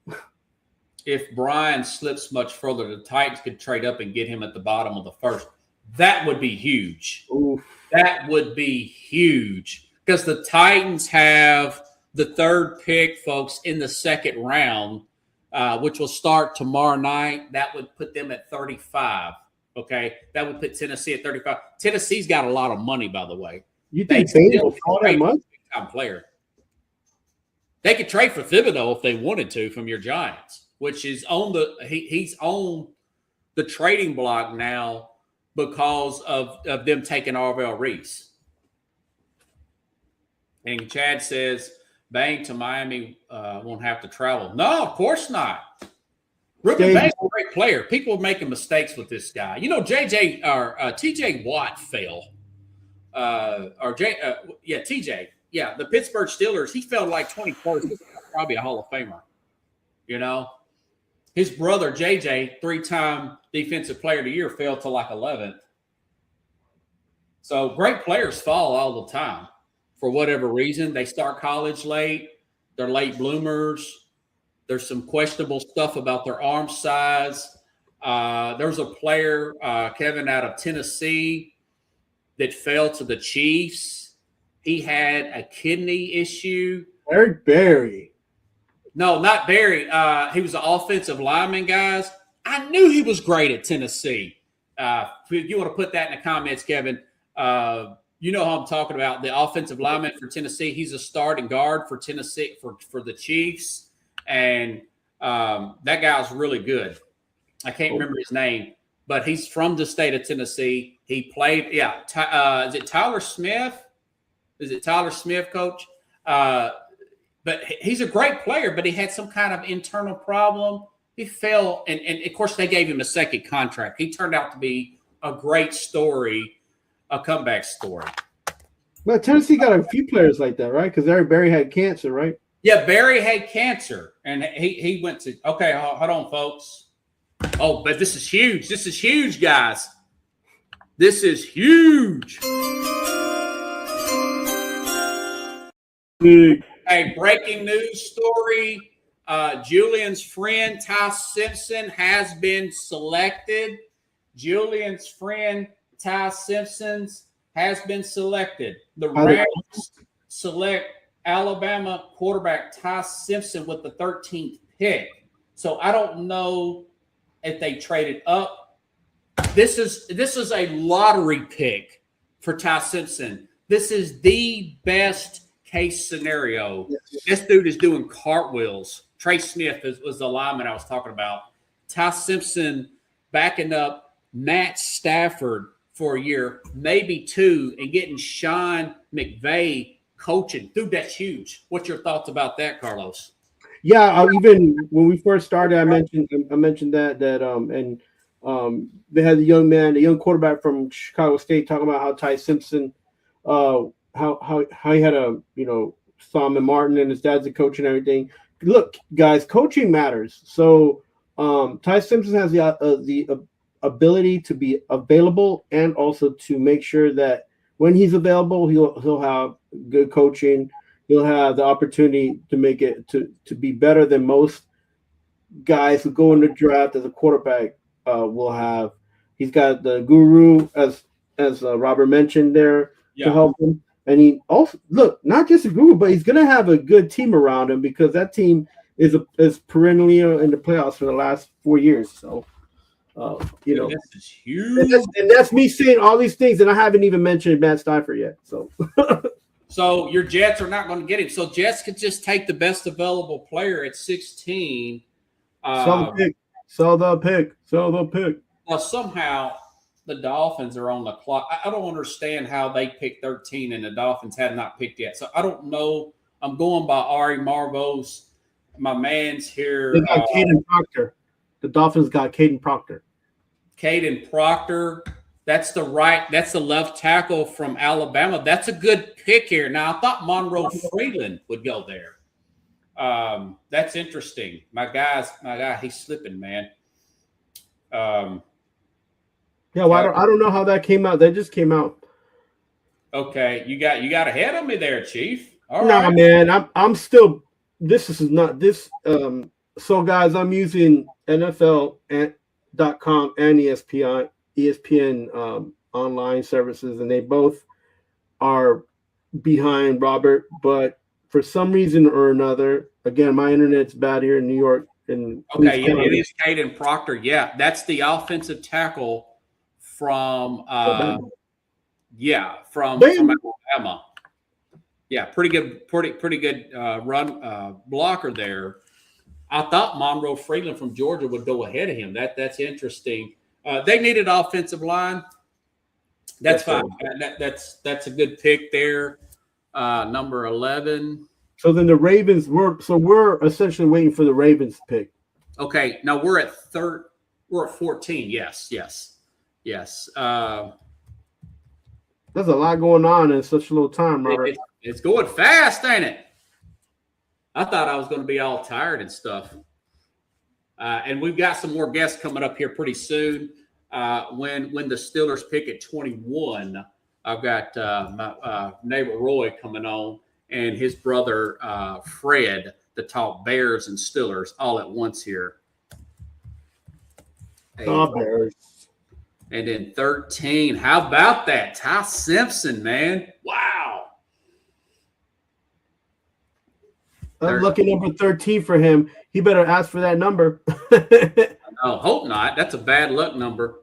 That's Kurt Warner's number. What are you talking about? Warner, I know, but it's still bad luck. I don't know why he got number 13. I've always thought that was bad luck. Hey, somebody. Alabama guys go on the road. They had the left tackle and then the quarterback there. They should have packaged that deal together. Yeah, that's interesting. Good job, Rams. I thought they were going to take Malachi Lemon or maybe a tackle as well. But you know what? They had a Riches there. I think they should have took him in the first round because you got that 5th-year option there. You've got that 5th-year option that you can take and get him still on that rookie scale. So that's huge. Ty Simpson. And check this out, folks. What? This guy's got a pretty good let me see where Ty Simpson is here. I'm surprised the Bills, like some of these teams are not moving up. Right. Well, the grades aren't there, man. Ty Simpson, number 11. 1, 2, 3, 4. I think this is Ty Simpson right here. Oh, that's my man. Tyson. Want to change tempos on him. Simpson this time has a clean pocket, lost it toward the end zone. Brooks! Touchdown, Alabama! Timeouts for Alabama. Highburn applied pressure. Deep throw! Brooks, Coy, and Ricky Gibson, who would be starters. There's a deep ball and a catch! Simpson launching downfield. Harden, did he make the catch?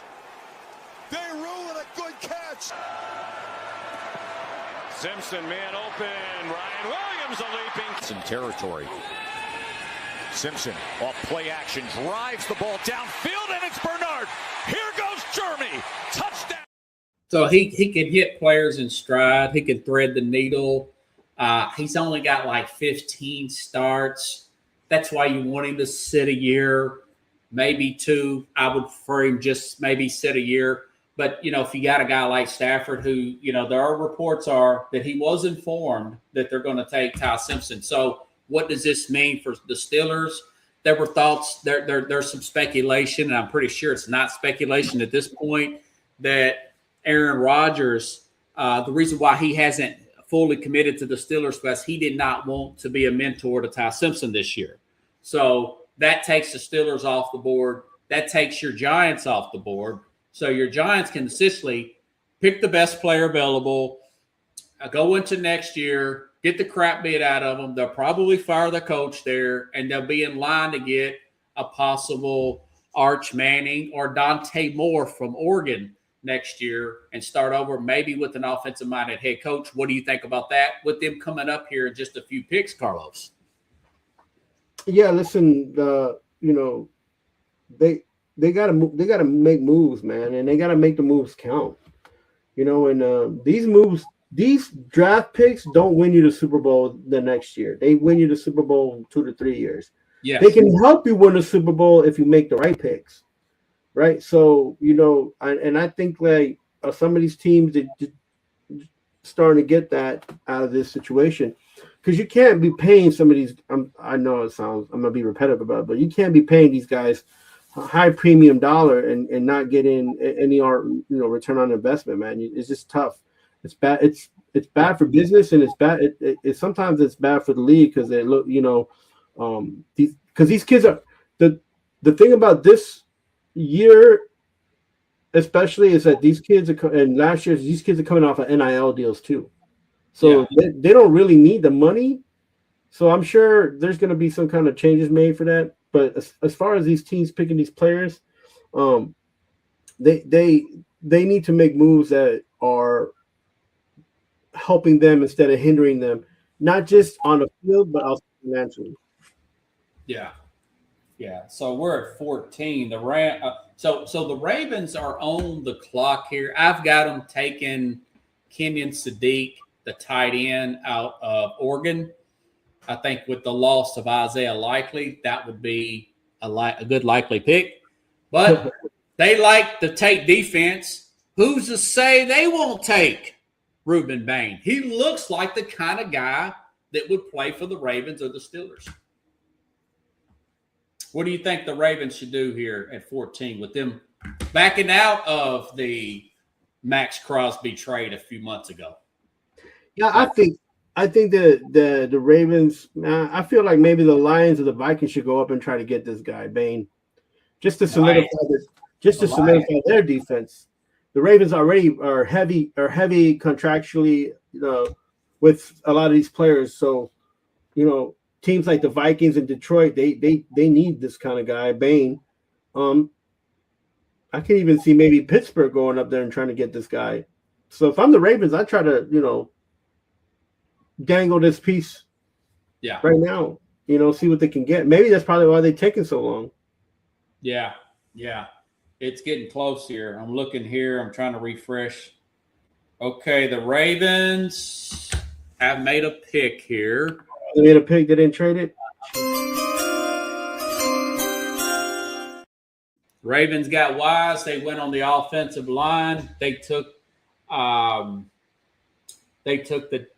guard from Penn State that I thought Miami would take, and his name is his last name is Lone, Olave Lone.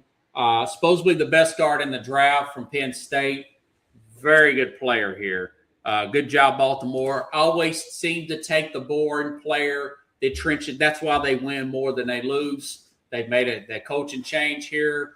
They've got a new head coach here. They're trying to build in on the trenches, give Lamar Jackson a little bit more time here. This guy's a really good run blocker as well. Good pick here for Baltimore. Smart pick. So that is number 14, which means Tampa will be on the clock here. Let me go ahead and put this in, and I guess we can take a quick break. It's going quick, ain't it, man? Yeah. Dang. Let's see here. Trying to edit this thing out here. If I go down to banner, I'll go ahead and edit this thing out here. PSU number 14, BAL, PSU, GULOANE, PSU. There we go. Let's see. We'll go ahead and save that one. And now we'll put that across the screen here. All right. So Tampa's on the board here. You want to take a quick 2-minute break here? Yeah, let's do this. Let's see what. All right, buddy. Hello, Sports Scope followers. The program has seen tremendous growth since going 5 days a week. I just wanted to thank everybody for your cash contributions and sharing the program with friends and families. Just a reminder, if you want to contribute to the program, go to the Cash App, the cash sign, and Sports Scope. There are other ways to contribute to the program listed at the bottom of the screen. If you want to advertise on the program, go to sports, that is sports with an S, another S, scope, SKOPE, at gmail.com, just like it's listed at the bottom of the screen. Thank you and enjoy the program.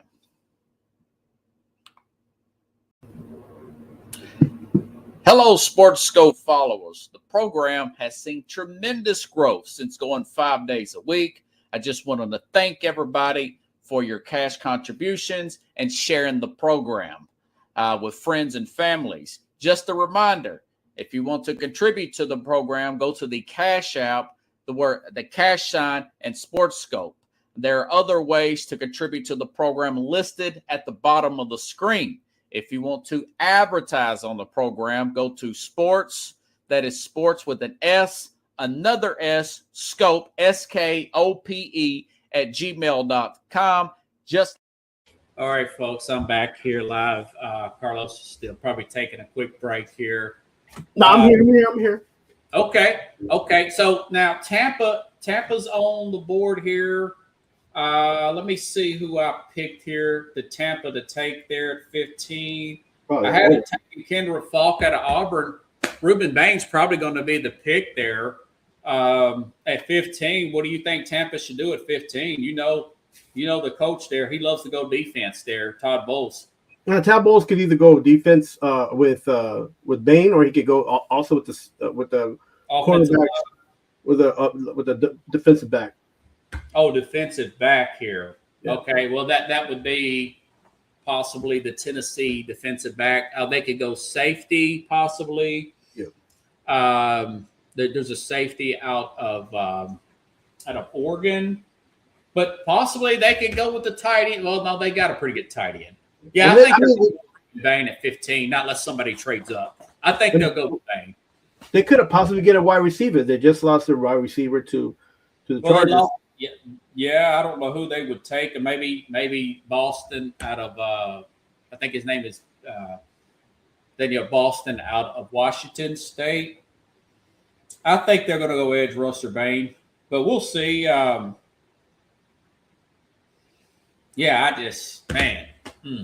don't know why these teams are taking these receivers so. The games are just built in the trenches, man. I mean, jeez. You sound like Al Pacino. Inch by inch. I love Al Pacino. That's a compliment, dude. So, and we got our guys coming up.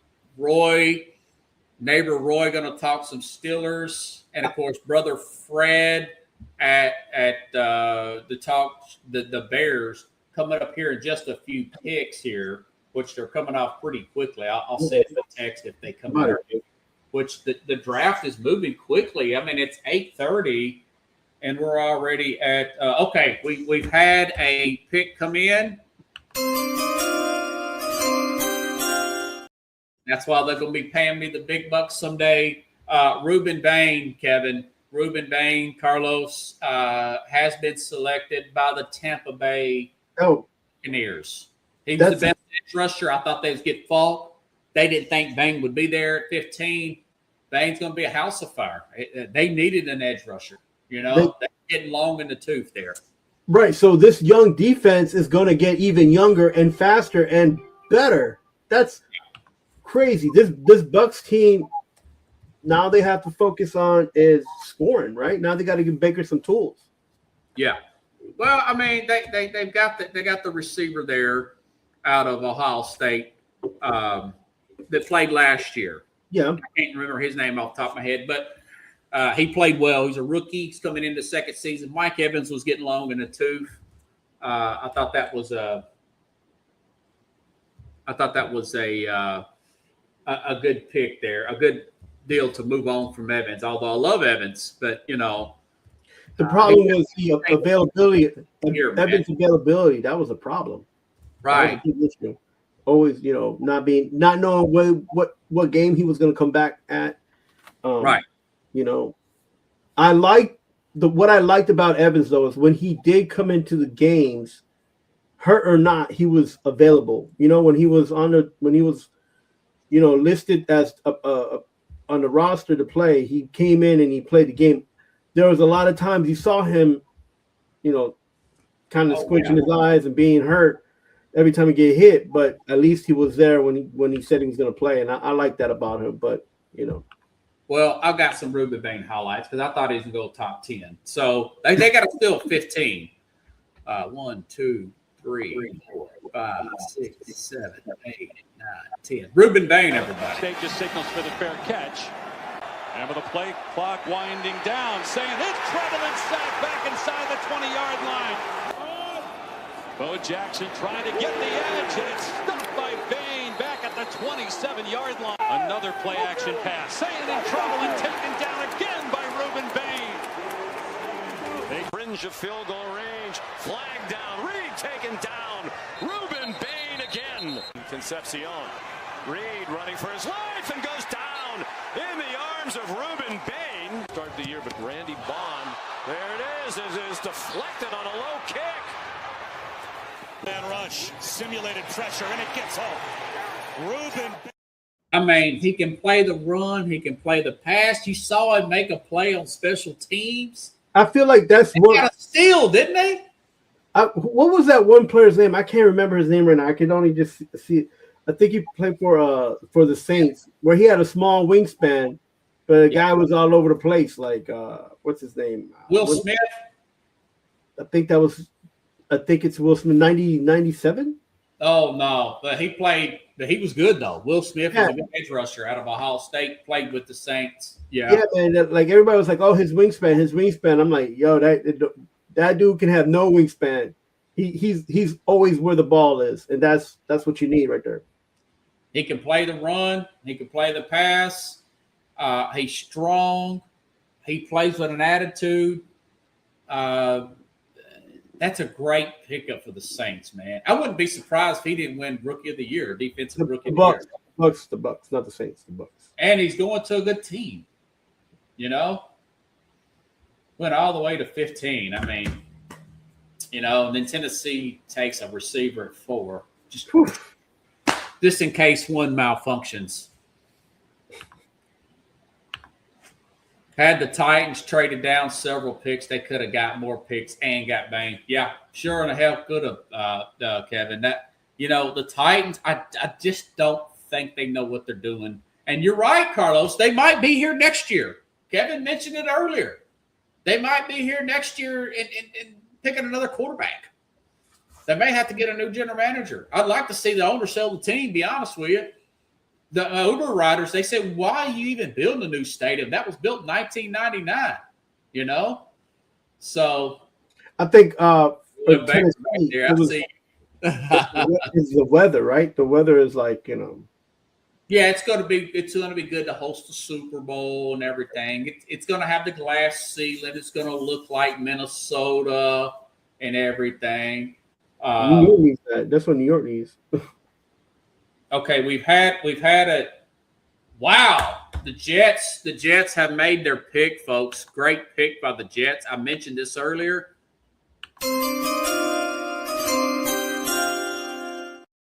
The New York Jets have selected Oregon tight end Kenyon Sadiq. I just mentioned that earlier. That's why they pay us the big bucks.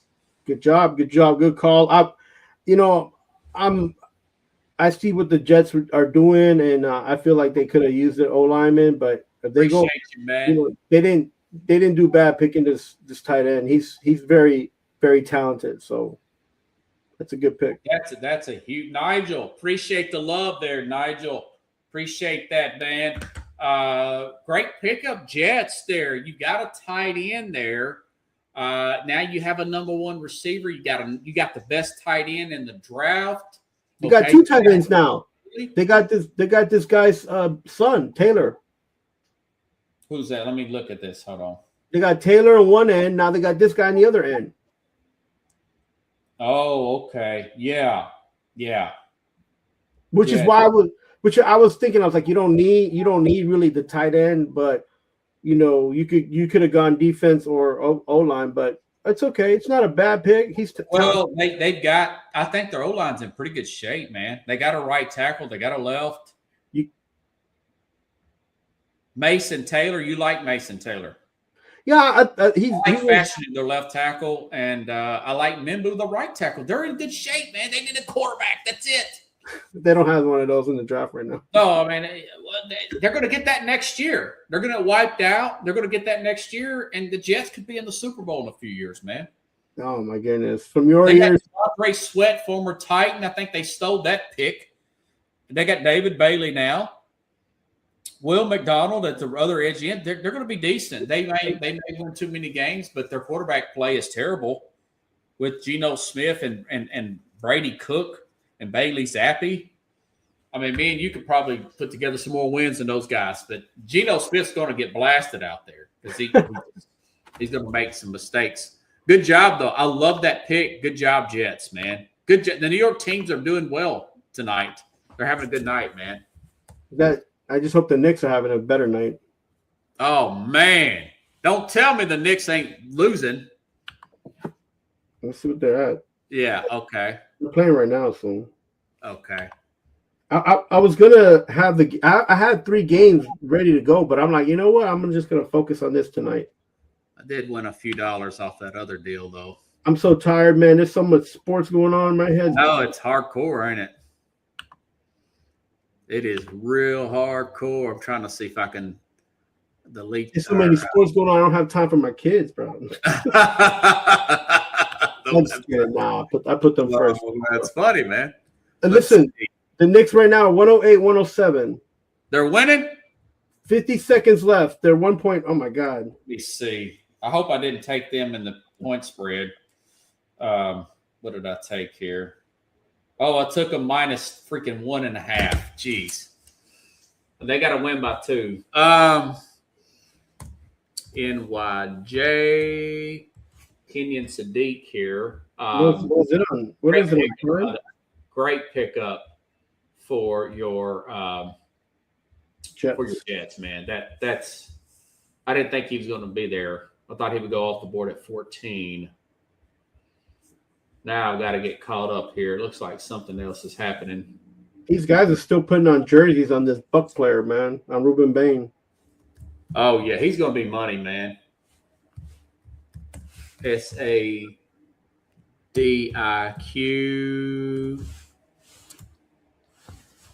Okay. TE. This is going to be money in the bank. Let's see. We'll go ahead and save that. All right. Let's see this. Add that to it. Have the Colts fared in the draft? They have not picked yet there. The Colts won't pick. Okay, the Lions. The Lions be lying. Just kidding. Like Carlos would say. All the time, man. The Lions has made a pick. Okay, the Lions did not go with Monroe Freeland like I thought they would be from Georgia. Instead, they took offensive tackle Blake Miller. Ooh. It's in 6'6", 317. Remember, their left tackle has held out. Okay, and he's 30-something years old. Good pick there. It's a good positional pick. We'll see. It's a good positional pick. I thought they'd go with Freeland out of Georgia, which is still available at 18. That's interesting there. That is interesting. But the general manager, Brad, what's his name? Brad, whatever his name is. Brad Holmes, I trust. The general manager there out of from the Detroit Lions. Yeah, good. You know, I got to trust him, so I got to go ahead and put that in our picks there, folks, on the crawl. As it keeps changing. So Brad Holmes, I do trust. I mean, they seem to make the right call there. Their tackle was holding out there. And he was also getting hurt a lot, too. I wouldn't be surprised. Now, Freeland, listen, the 49ers are coming up. Maybe the 49ers can get Freeland, even though they did sign Trent Williams to a 2-year extension. But Williams misses a lot of time as well. He's 37, right? So, you know. This cat's asking about the Colts. The Colts don't have a pick this. Oh, yeah, he's asking. I don't think the Colts, they traded their pick, didn't they? They have picks until the 2nd and 3rd round. Yeah, they haven't picked yet, Nigel. They won't pick tonight, buddy. No. Let's see. They could be dreaming about picks tonight. Yeah. Let's see. Blake Miller. Offensive tackle. Clemson. Yeah. Yeah. Oh my gosh! Right now, Atlanta's up by 1. Oh, hopefully they'll hit a 3 or something. Boy, that grinds my gears, man. That's 15 seconds in the game, bro. How many? 15. Wait, let me see. Oh, okay. I'll pop a 3, man. I knew I shouldn't have took that one. Man, why did I trust the Knicks with that bad defense? Maybe they'll hire Billy Donovan and just be one and done with their coach now. Was it Brown? Mike Brown? I mean, the coach isn't. I said right. Okay. What are they doing? Okay, Blake Miller exclusively. I'm gonna look at the Lions depth chart. Ball away. That's it. Game over. They threw the ball away. They lost? Yeah, they did. 108, 109. Well, I lost that bet. At least I won the Jeremiah Love one. Pick there. Okay. You guys heard it here first. So Penei Sewell, they're going to move Penei Sewell to the left tackle of Detroit. I think that's what they're going to do.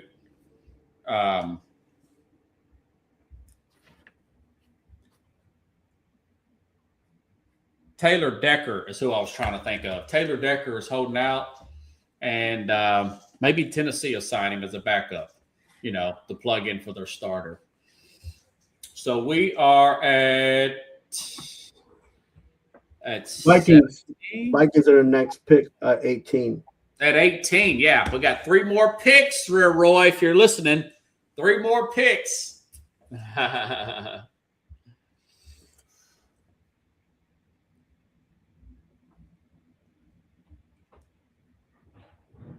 But the Bears are 25 pick. No, but we got a pick for the Steelers too, though. No, I'm saying, so we doing it until 32 or just? We're going all the way to 32. Okay.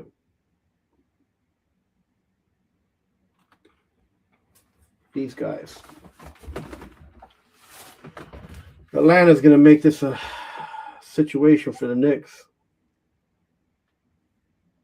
Yeah, I'm just sending him a text here.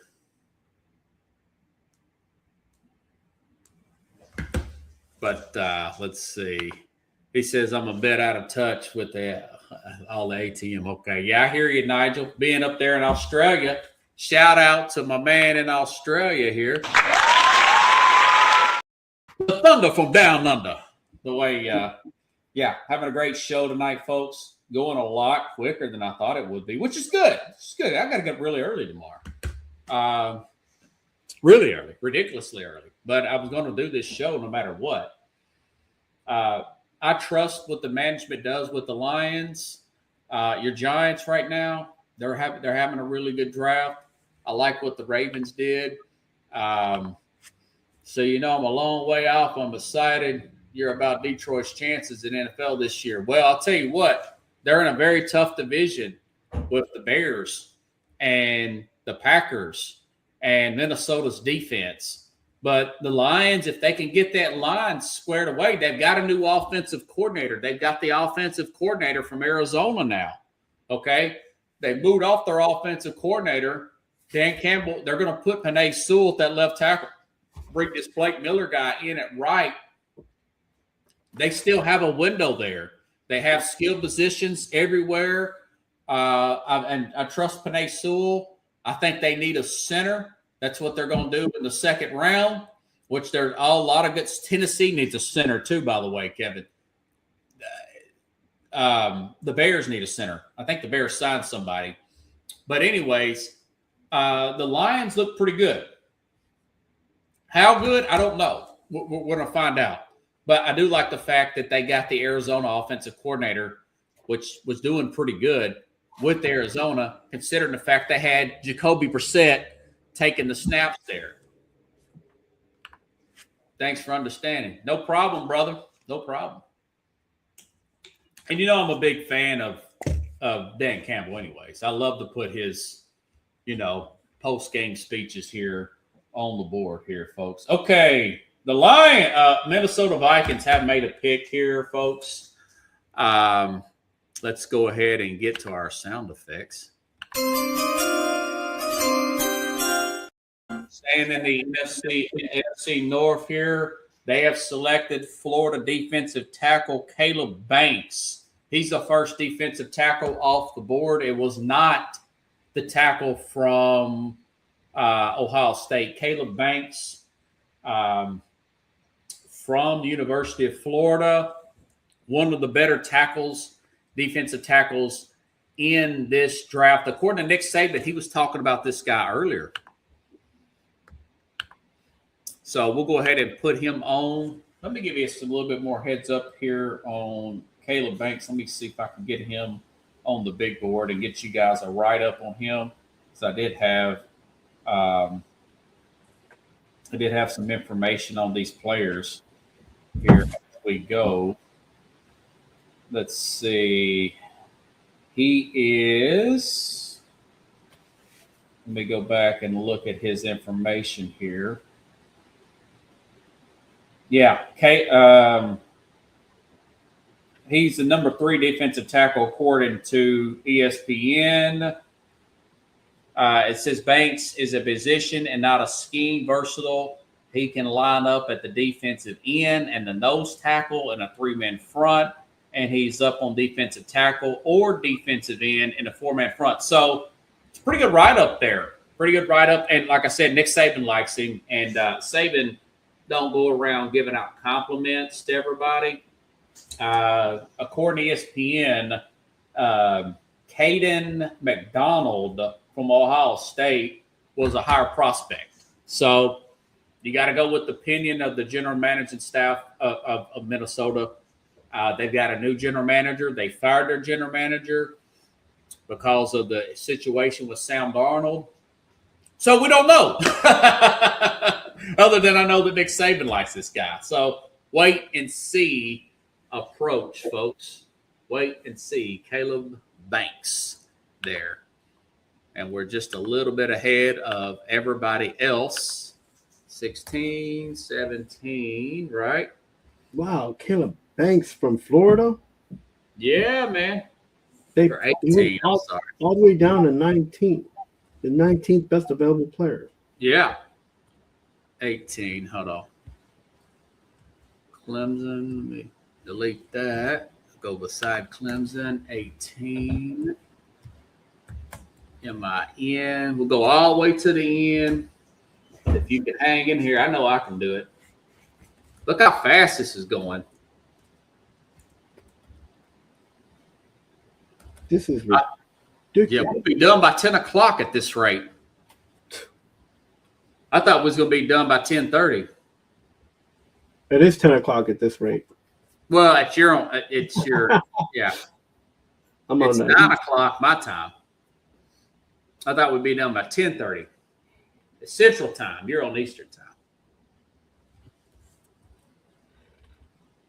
It's just everybody has their own way of doing things, man. You do realize there's like 3 basketball games tonight for the playoffs. Yeah. So isn't that crazy?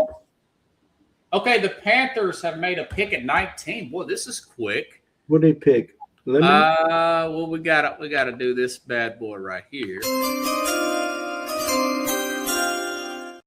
I thought this guy would go off the board a little sooner here. Left tackle here. Offensive tackle. Panthers have selected Monroe Freeland at 19. That's the best lineman available right now. Second team All SEC honors Georgia. last year. Pretty good player there, you know?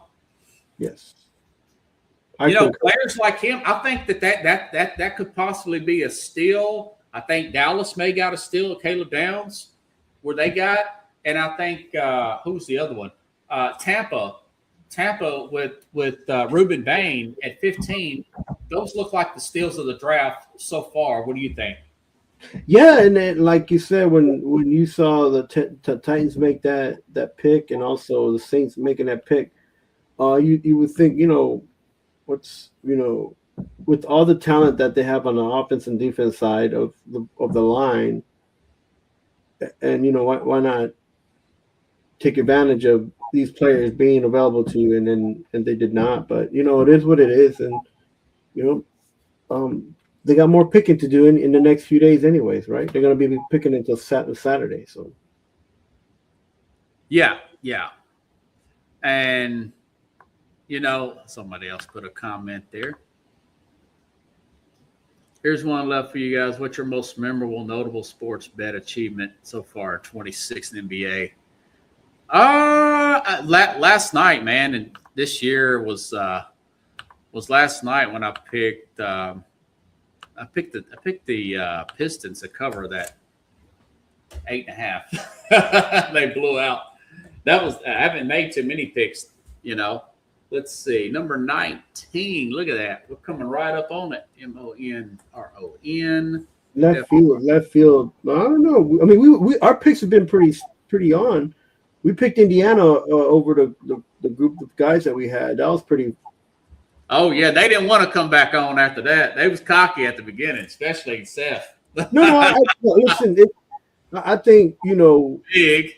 I don't think it was cockiness. I think they whether they're prideful or not, and they got a lot of knowledge in the game. We're not above it. We was just we made our picks and I stood by my pick.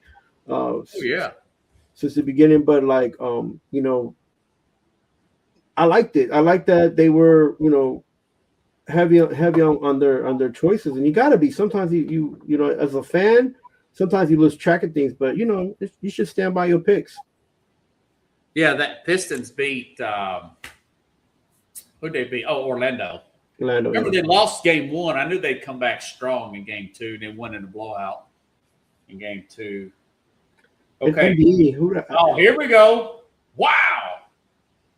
Okay. The Eagles pick. The Eagles made a trade. This usually doesn't happen, folks. The Eagles are moving up to 20 and traded with the Cowboys.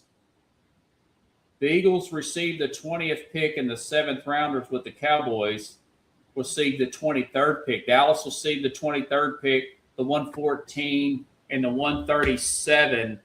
I'm trying to think what the Eagles would go for with this particular pick here. Well, they just lost a wide receiver, so they might just pick up Boston. Boston from Washington, possibly. Although they did sign Wicks in another trade. Yeah, but you need playmakers. You need playmakers. Okay, so the Eagles have made this big trade.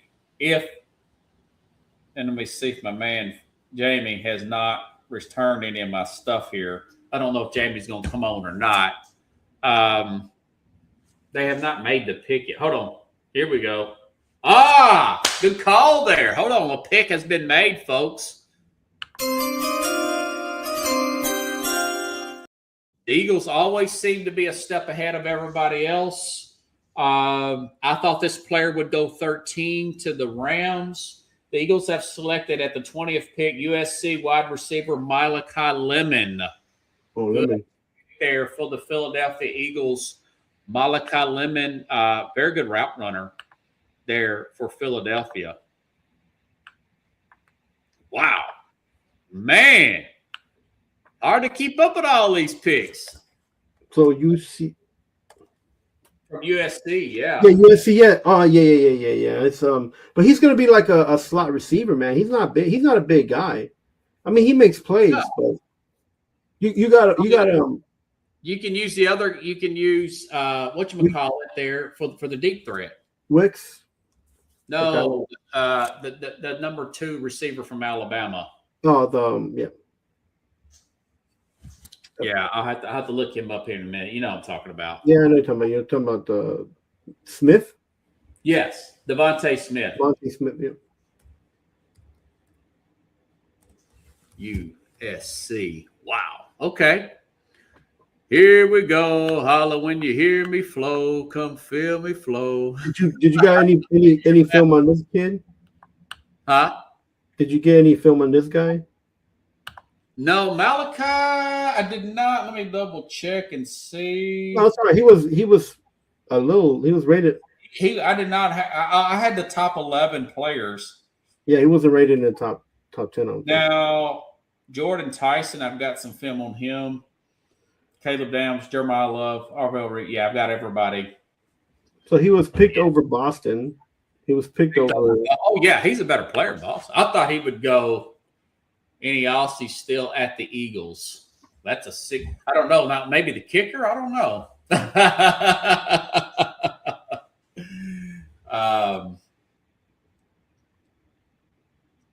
So this is what that bothers a few people. Now again, they probably got more picks, but their needs are tight end, offensive tackle, linebacker, safety, and edge. Oh, Jordan Malete, the left tackle's still there. The left tackle's still there, Nigel. He is still there. So now we're at 20. Are we at 20? We're at 21. Yeah. At 20.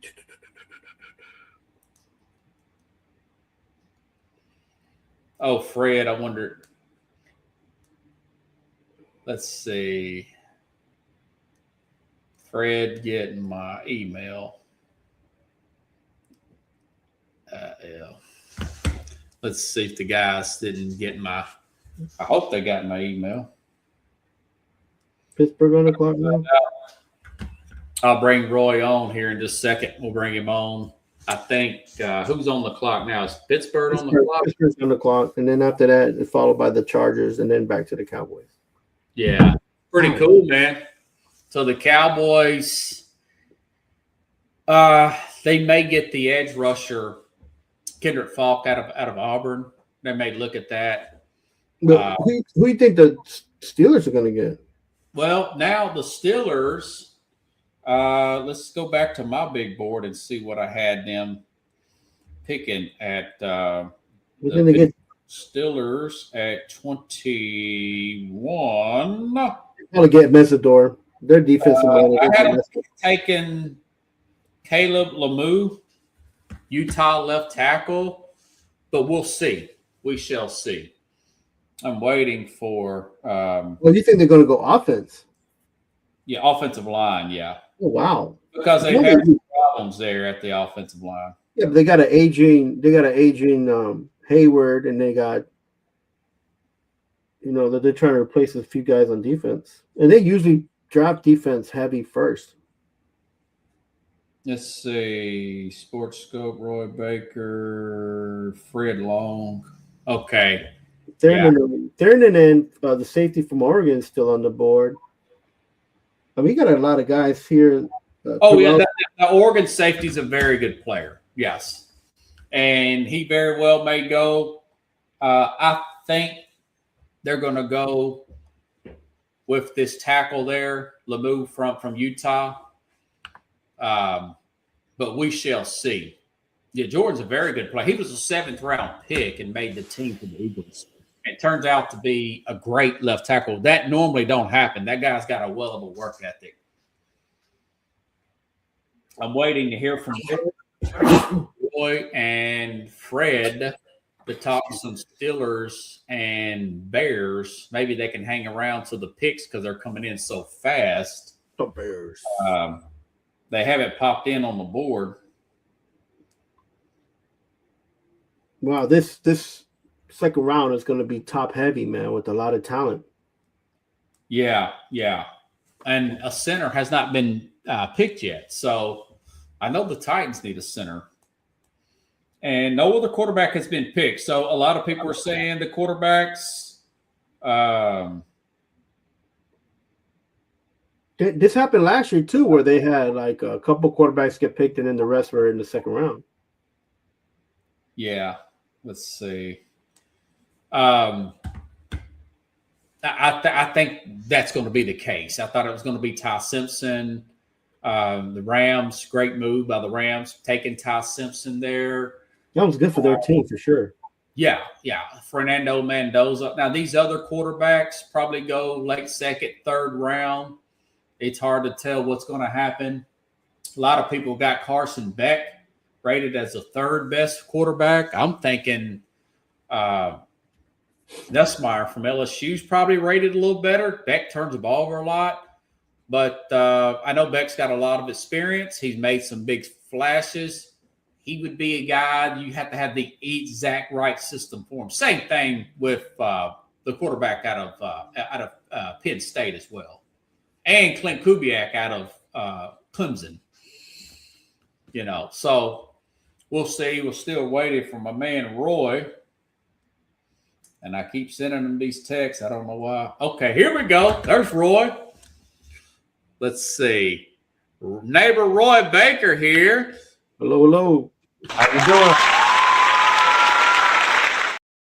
Yo, look, you look like you about to get drafted. You looking like Tomlin, man. You look Tomlin's body double. You know, I always do my Tomlin thing. Hey, I like everything that's going on. You sound great. Fred, I did send him the email. Did he not get it? I believe he did. Okay. He was getting himself together. So what's your thoughts on Tomlin leaving? Okay, hold on, folks. Who picks in? We've had a pick come in, Roy. I get it ahead of TV, so this let me go ahead and make this. Okay, the Pittsburgh Steelers have selected Arizona State offensive tackle Max Hirachor at the 21st pick. So this is a player, unique player. He's from Nigeria. He moved to the United States at 13 years old and has only played football in junior college, but has surged up boards after having a strong Senior Bowl.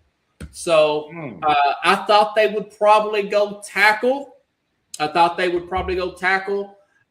got an offensive-minded head coach. They want to take care of the trenches. I like this pick, man. What's his name? Yeah, he's an offensive tackle out of Arizona State there. What do you think about Mike McCarthy taking over as a head coach there, Roy, and your boy Mike Tomlin stepping down and taking over a job with NBC and taking a step back from the league for a minute? Well, I think that's kind of like I call it the ending of a new beginning.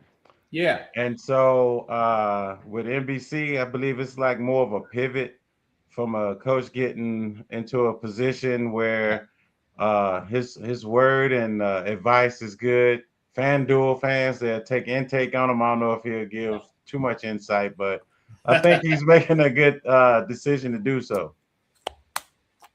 So you're okay? What about? Well, so that guy, the new coach we got, I'm it's like we just keep on getting these older people. Not that they're not good, I don't know, but I still think they need to hire younger, get a little bit more spunk for this Steelers team. Yeah, well, McCarthy won a Super Bowl with Green Bay, and the big holdup there, Roy, was Aaron Rodgers has not wanting to sign with them because he was worried about them drafting Ty Simpson. Well, Simpson's just got drafted tonight to the LA Rams to back up Matt Stafford for a year or two, and then he's going to take over for the Rams. So now that that's out of the way, I think Rodgers is going to sign with the Steelers probably this week or next week. So, but you still have that question because he's 42 now? 42-year-old quarterback. What do you think about him coming in playing under McCarthy next year, Aaron Rodgers? Well, with the ages, veterans, he's of course the coach is much older, but I think Aaron got a little taste of the Pittsburgh Steelers language. Yeah, and we had some ups and downs with him. I think he got to put a little bit more speed in his game, read a little faster and complete some of the passes that we expect him to complete. There was some parts where, it was just like we was wanting him to pull through. I think he folded under pressure a few times, but either way, I think I'll take him back. He did. I'll take him back. You want that young quarterback? They do need another quarterback. They got a young player there out of Ohio State. I have to go to the Steelers depth chart here, but the defense, they can use some upgrades there. They could get young on defense. They got Mason Rudolph and Will Howard right now. That would be plan for next year if those guys were the starters here. Tomlin's pretty young. I don't know if he's even 60 yet, is he? But remember, he got hired very young at like 38 years old. He's a good coach. He never lost a playoff season, but like I said, the beginning of the ending, like that happened, and it never happened. So it was like, okay, sometimes you gotta pass the torch. And let's just see what this new guy does.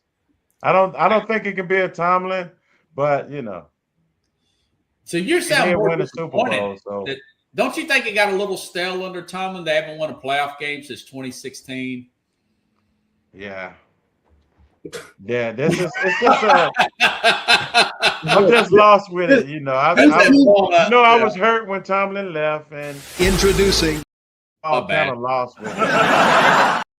Just sit and wait it out. Whatever you want to do, if you want to go to NBC and be a commentator, I think that'd be cool.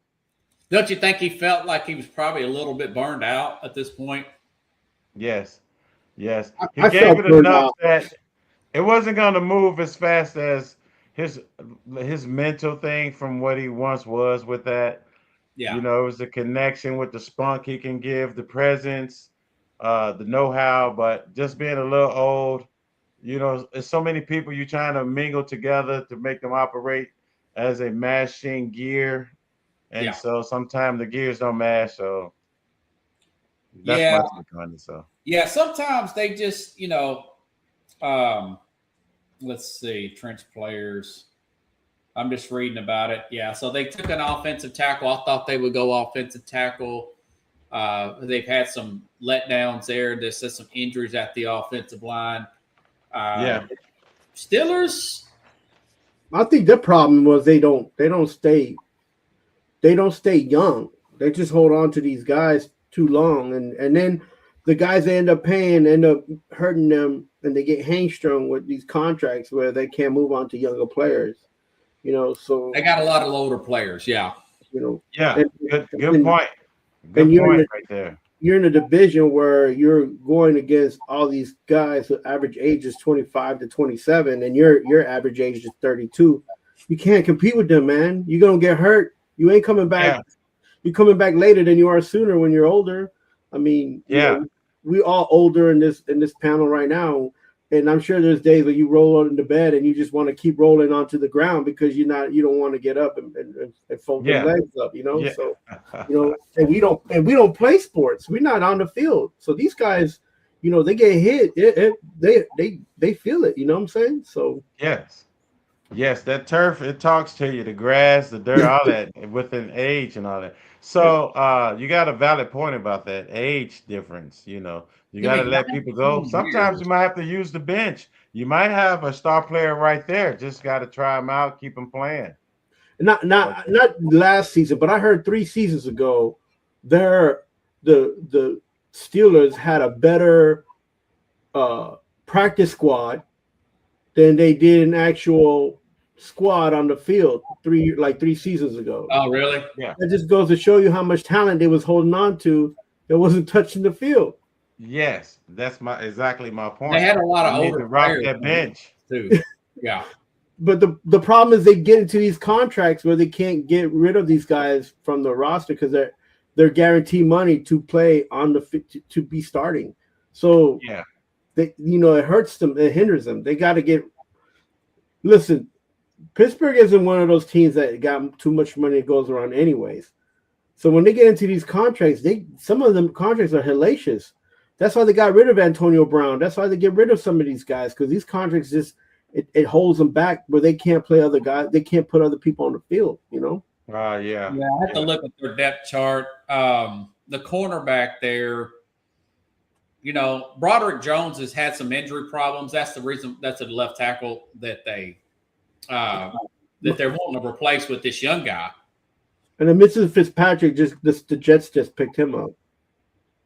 Yeah, I mean they've got some young talent, but guys like Jalen Ramsey, Aaron Rodgers, T.J. Watt, they're all 30+ years old players, and they play defensive side of the ball. And you got to get young and fast in a lot of places on your team, particularly on your defense. One of the youngest defenses in the league is for the Rams, and look how far they went. They almost got to the Super Bowl. Wow. So that's a side of the ball that I think they need a new philosophy. I think that's what they want to do. Now, of course, they went with an older coach. He's from the offensive side, and McCarthy. I like the fact that they went with that offensive-minded head coach, but they're still wanting to hold on to the past with Aaron Rodgers. And, maybe they'll hold off this year. You kind of hoping they would just dump a lot of players this year and, I don't know. I don't use the word tank, but, reset for 2027. And because there's a lot of quarterbacks there, Roy, in the 2027 draft. And one of them would be nice to see one of them play for the Steelers. And they're supposed to be much more talented. They have first-round grades, Roy. Chargers made a pick. Okay, the Chargers here. Who they get? Okay. Hakeem Messidor. Yeah, you forgot. You beat me to it. Yep, it is Hakeem Messidor. That's the other edge rusher for Miami. So both Miami edge rushers are off the board for the LA Chargers here. I wonder what happened to Fred. Is he coming? I'm not sure. He feels said like Aaron Rodgers will play forever, is what Nigel says. He's going to let LeBron James out there play. Yeah, So Robert again, what he said, age difference. So I'm looking at we're doing the veteran type football, which I think we need to get away from. As Steelers, we get this old coach, we get the old quarterback, we running old players. We have to kind of cleanse up that area and start putting something, like you said, the bench, work some of the good talent that's on the bench, some younger people. And I think it'll turn around, but I'm still under construction. Yeah. With a steel mill here, so we got to keep going. And I think it'll turn around probably in the next year or so. Yeah, I mean, all that being said, going back to the Steelers, I do like the fact that they signed Jamel Dean as a cornerback there out of Tampa. I like the fact that they brought in Michael Pittman Jr., wide receiver from the Colts there. They're showing more balance here. I like the fact they just added a young offensive lineman. Tomlin wanted to hang on to the defensive side. I don't know how much say he had in the draft, but it seems like a lot of these coaches, they make more money than the general manager. Whichever side of the ball they're on, the team usually leans into that side in the money and early in the draft. Now, except for the Titans, they got a defensive-minded head coach. They took a wide receiver with the 4th pick, which none of us like. We wanted to go with the lineman, defensive lineman or offensive lineman. But it kind of seems like that's what it is, And I was hoping they went with a young coach, though. But I do think that this guy's underrated, though. McCarthy is underrated as a head coach. What were you going to say, Carlos? Dallas just made a pick. Dallas? Who they pick? Hold on. Let me say it here. I got to do this. Man, you've been following the same guy here. Okay, Dallas selects defensive end Malachi Lawrence out of UCF. So Dallas has added an extra edge rusher here. I do like the fact they took Caleb Downs with that secondary pick here. This guy, a high-end upside defender. He's a top 10 in UCF, University of Central Florida history. And sacks, those surgeries on both shoulders did create medical concerns for teams. What are they doing? They had the opportunity to solidify that defense with the safety. They should have went with the edge rusher from Auburn, yeah. I mean, what are they? Oh my goodness, I don't understand. And they flashy player. Jerry Jones likes flashy players. He's a flashy guy himself. He be flashing that surgery still on them shoulders, man. On like them shoulders, man. That's rough. Yeah. So that's the write-up on him. That's the write-up on that's like under 70%, two shoulders, right? And think about, look, check this out. Caden McDonald from Ohio State, Kendrick Falk from Auburn.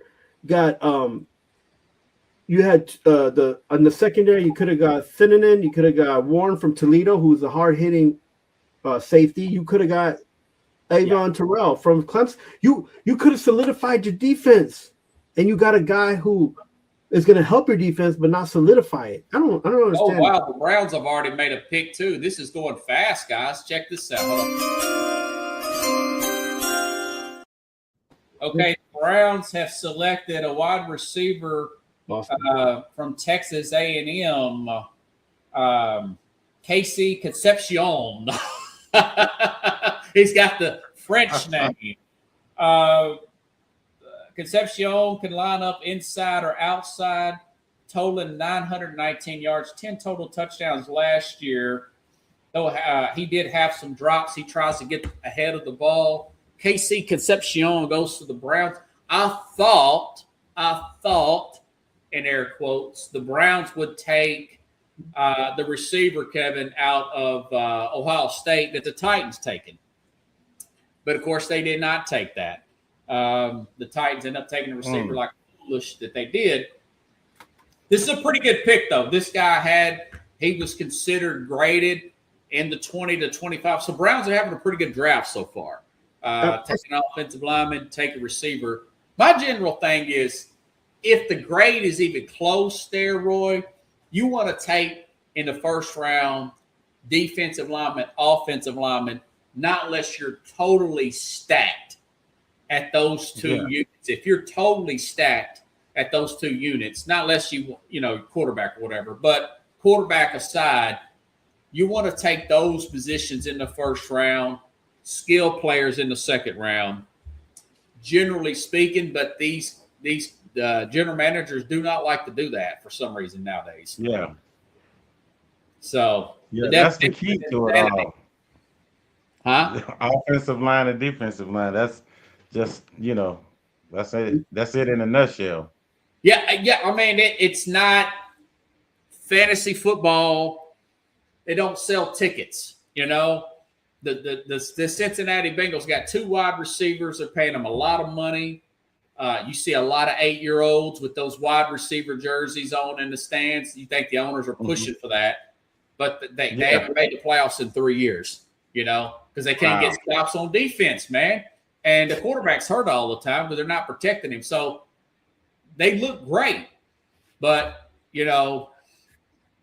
if the guy can't run his route and your quarterback's on his rear end, you're going to have a problem. Yeah. A constant problem. So we got to fix this. We got to fix this situation with the Steelers. I'm glad the draft is in Pittsburgh. Maybe that'll give us some sort of insight. A little blessing here and there, Yeah. But it's good vibes. Everybody's happy. This guy that just went to the Eagles, he was dressed pretty good. I forgot the young guy's name. Did he really? Yeah, so he was dressed to impress. He just went to the Eagles. I think he was a cornerback. The Eagles. Let me look at him. Oh, Malachi Lemon. Yeah. He's a receiver from USC. Now, the Eagles have an offensive line. They have a defense. They're going to move off their receiver. The Eagles, here's a big question. What's your top pick of the draft so far? My top pick of the draft, I definitely like Mendoza. I like Mendoza going to the Raiders, the Indiana quarterback. I think he's a player. Carnell Tate to the Titans. Yeah, Carnell Tate was just, golly. Man, what a bad pick. Oh my God, what a dysfunction. Jordan Tyson was a worse pick going to New Orleans. This guy played 34 games in 4 years. He misses games every single year. He's had hamstring injuries. You never take players that are very talented but yet injured in the first round. That's another mistake the Titans made a few years ago. They took this guy, I think his name was Caleb Farley, who's a cornerback out of Virginia Tech. The guy was hurt the whole time, wasn't he, Kevin? Yeah, can't stay healthy. Well, Trey Burke was hurt a lot too. Who? Trey Burke. Trey Burke. See, there you go. I don't even remember him. You said in the ER rather than the OR, or in the OR more than in the ER. But yeah, so, yeah, it's something, man. The Steelers, so far so good with them. We'll see what happens, man. You know, they still need a quarterback, but you don't want to rush that position and overdraft it. The Titans made that mistake a few years ago. I thought Kenny Pickett was the answer a few years ago. That was kind of a rush pick. That was it was desperation pick. He played for University of Pittsburgh, and he turned out not to be a starter in the NFL. So it's good. Maybe they'll take a guy later, or maybe they'll just be patient and take one next year, like the Jets will likely do. Because next year is supposed to be stacked. There's 2 quarterbacks I know off the top of my head that's going to it's Moore and Arch Manning. What's that, Carlos? So Traylon Burke was out of the 2022 draft. He was drafted 18th. Oh, the Titans pick. Yeah, that's the receiver. Also a guy that's hurt all the time. Yeah. Wow. On your worst pick, who you reckon you're thinking behind that decision?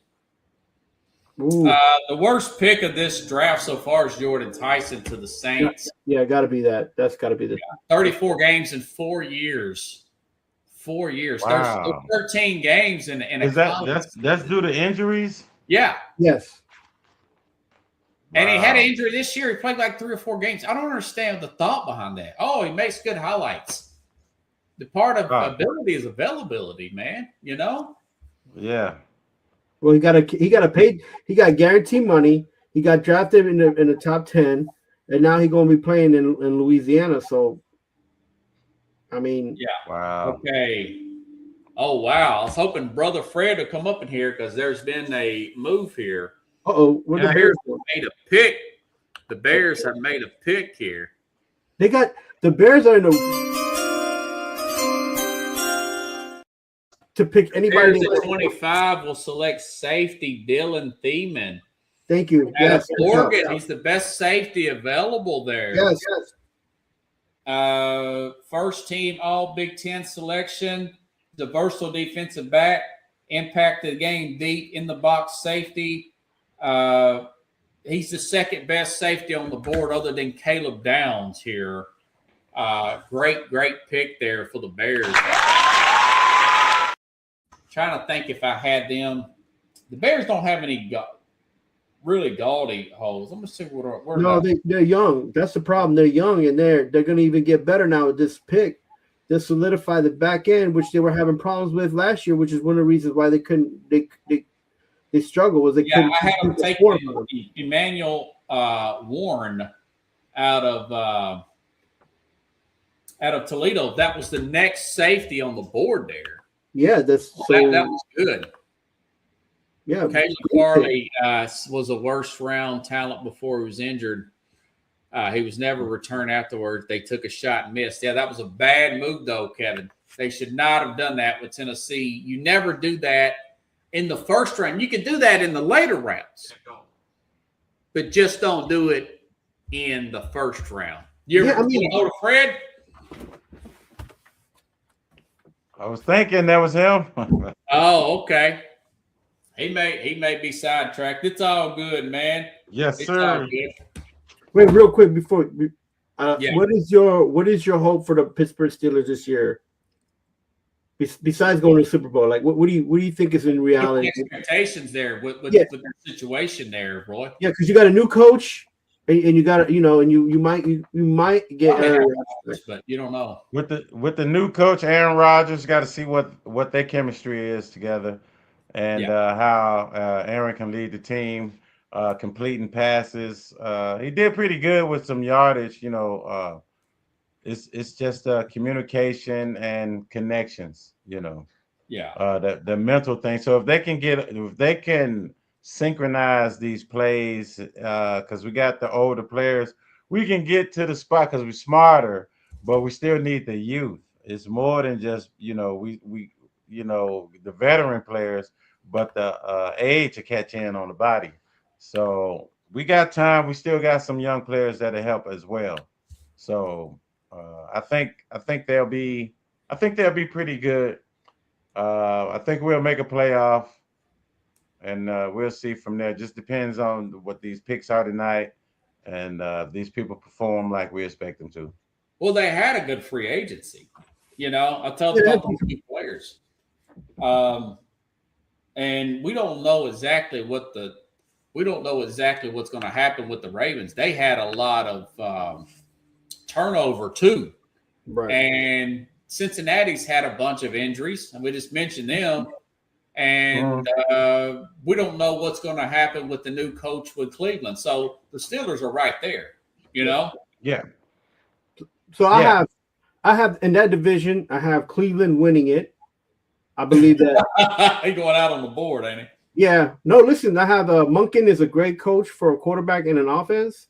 He gets them banging out. He's going to get at least 27 to 30 points a game.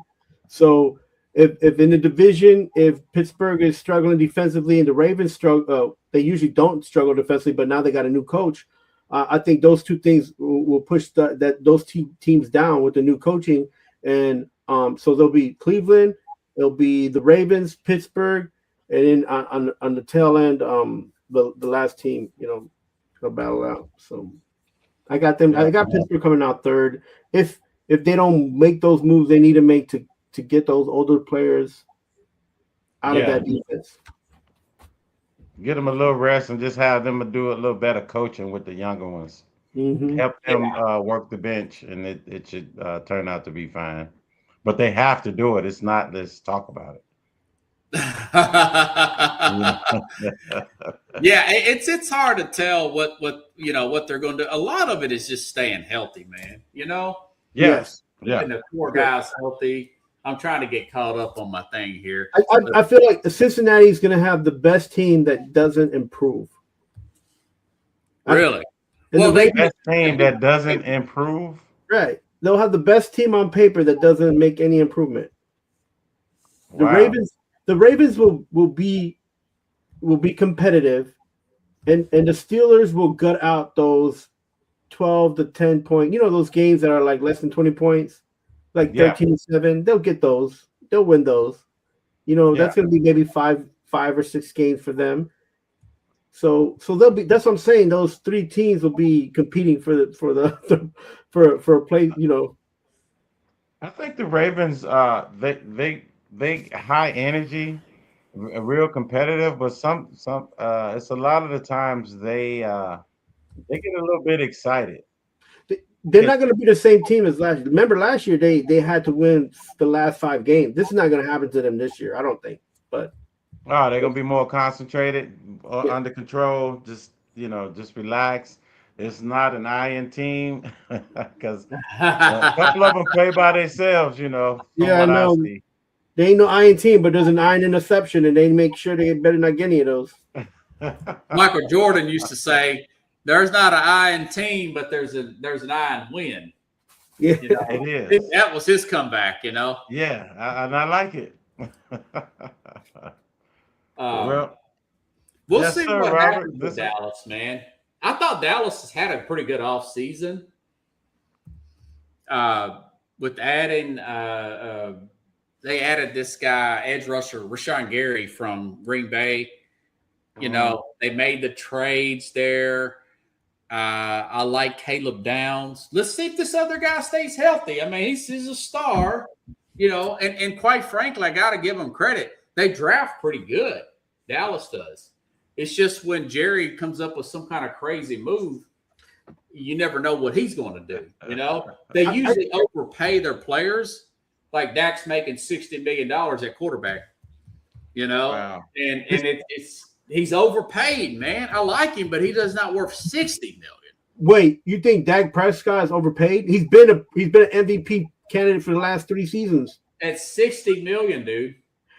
But you can't. The problem is you can't find a good quarterback. I bet you a Pittsburgh fan would like Des Prescott and his team. Yeah. Yeah, you would. Yeah. No, I like that. that. He's worth about 40, 35. Listen, if Dak Prescott's not on the Dallas Cowboys team, they don't win 6 games. Well, they're going to take care of their own. I'm surprised that they did not pay, whatchamacallit, what's his name, that they traded to Green Bay there. I'm surprised they did. Who? Michael Parsons? Yeah, Parsons. I'm not surprised. I was for sure they were going to pay him a ton of money, Because he's like Swiss cheese. He tastes good up front, but he got all the holes in the left and leaving people running behind him. Yeah. He's not a. They ended up trading him. They couldn't stop the run. They had a good pass rush. They got wise there. I'm just trying to. And Green Bay didn't do much better with him. They pretty much were almost the same team with him on there. Like they wasn't scaring anybody. No, that's true. Yeah, that's exactly what I'm saying. Yeah. Nobody was scared to play Green Bay. Plus, LaFleur is pretty. You already know. I think that he's very. What's that word? Soft. Not soft, but he's very. Not just pragmatic, but he's very. I can't remember the word, but predictable.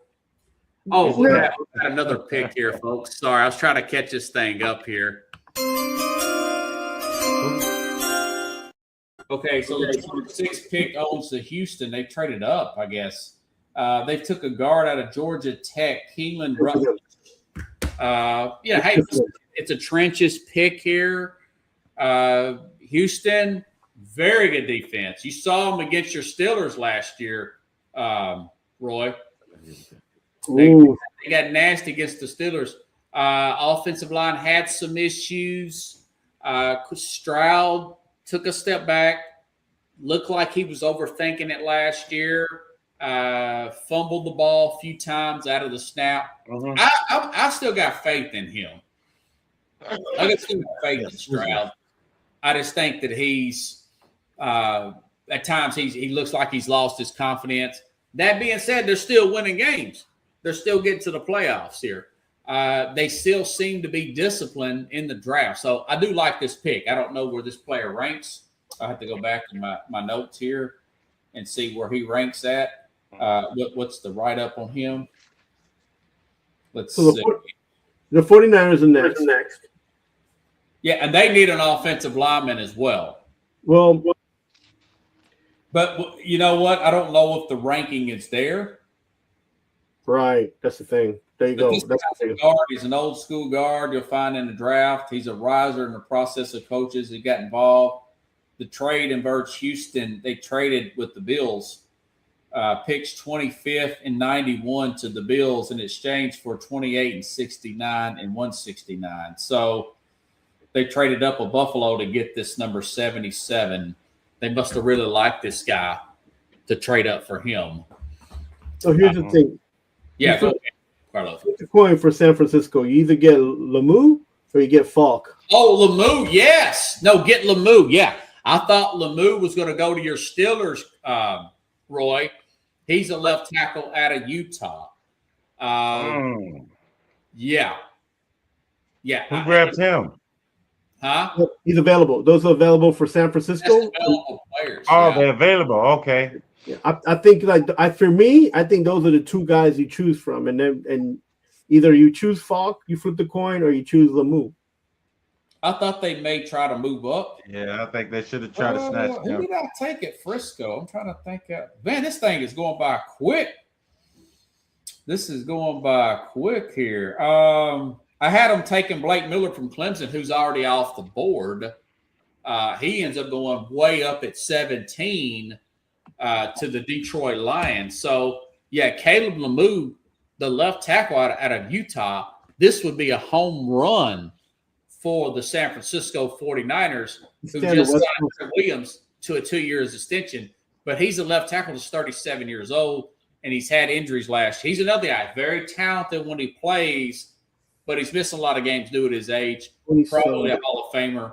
You gotta get that other left tackle in to replace him and work him in off your bench there. Caleb Lemieux would be a home run hit left tackle out of Utah, in my opinion.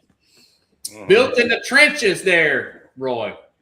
I guess Fred, is he not going to be able to make it?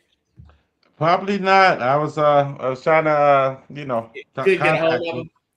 Well, yeah, tell him thanks anyways for coming in the past. I understand. I sent out a bunch of fillers tonight. It's getting late. A lot of people got to work. I think the link he was having trouble with. He was having trouble with the link?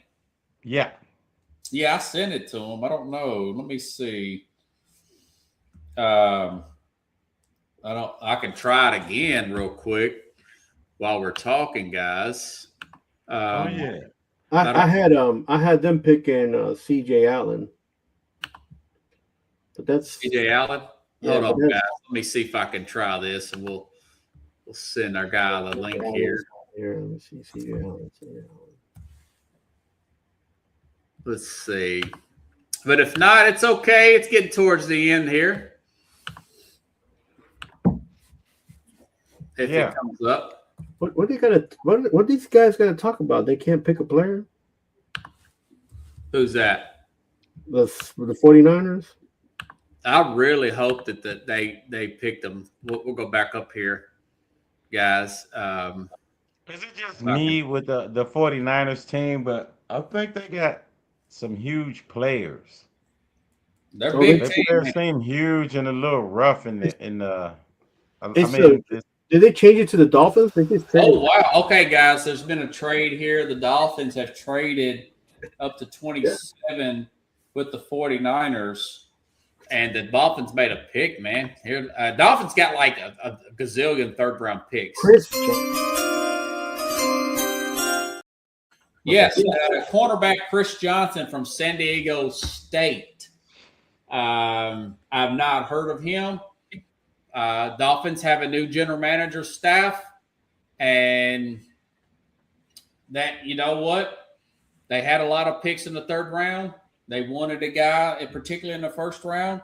So now I'm trying to see. I didn't know the Dolphins. Oh, they had that late first round pick from Denver. Remember that? So they made it a trade with Jalen Waddle from Denver, the receiver. So I guess the Dolphins will be picking next, or the 49ers, if I'm not mistaken. That's interesting. Man, yeah, a lot of trades here. Oh, no, excuse me. No, Buffalo will be picking now at 28. The 49ers will be picking at 30 now. Yeah, we switched it. And I mentioned the guy from Tennessee, the cornerback. McCoy. Mold, I guess is Mud or whatever. They come back from injury. He's still on the board. Very talented, but he's another guy come back from ACL surgery. But he's not really an injury-prone player, but he did come back from a pretty serious injury, which scares some teams off, rightfully so. He's not an injury-prone player like a guy, like I mentioned, this Jordan Tyson, who's played 34 games in 4 years. And he's still in the top 10. So why is this? Okay, now there's been another trade. Looks like the Patriots are at 28 now. Somebody trying to pick up. So the Patriots here trying to get your mind off the Diana Rossini, Mike Vrabel affair there, which they've been in the news again. Did you hear about that, Carlos? I heard that they got the New York Times posted pictures of them from a few years back. Yeah, back in 2020, kissing. So, Roy, I was giving you a heads up on that. Wow. Did you hear about that, Roy? Mike Vrabel kissing. Yeah, so he's the former coach of the Titans. Yeah.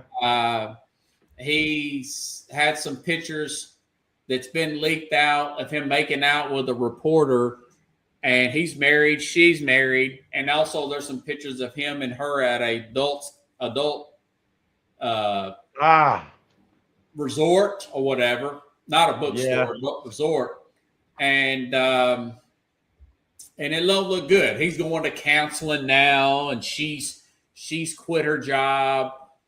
She had to resign. It's more of a PR nightmare than it is more of a, anything else, more of an ethical. Go ahead, Carlos. Well, he did a good job of carrying the team as far as he's a great coach. That's why he's still a coach. Yeah. Okay, the Patriots. Hold on, folks. The Patriots have made a move here. Tell cousin Fred, I'm sorry to hear about that. I thought I sent it to him. The Patriots selected Caleb Lemieux at left tackle. Saw him get destroyed in the Super Bowl on that side there because of the short arms of their left tackle. I think his name was Matt Campbell. You saw him get destroyed there, but the defensive line of Seattle there. So they took a left tackle, man. Good job, Patriots. Good job, Patriots. Made by the freaking 49ers. The Patriots saw what we were talking about. We're talking about Caleb Lemieux. Caleb, he's a great left tackle. They made a move. Got it. That's a good pick right there for them. That's a good pick by New England, man. I dislike that pick from New England. Yeah, that put a little spot on them too, man. They made a great pick. It's already a good team. You know, they're very competitive. That just added to it. Yeah, they just made that team a lot stronger, to be honest with you. Yeah. I don't know. They're not telling him I sent it to him again, man. I don't know maybe he's got a different email. Yeah.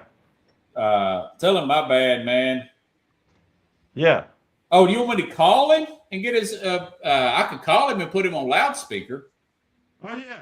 I could do that too. Yeah, he call him and put him on loudspeaker, and then we could get his take on the Bears real quick.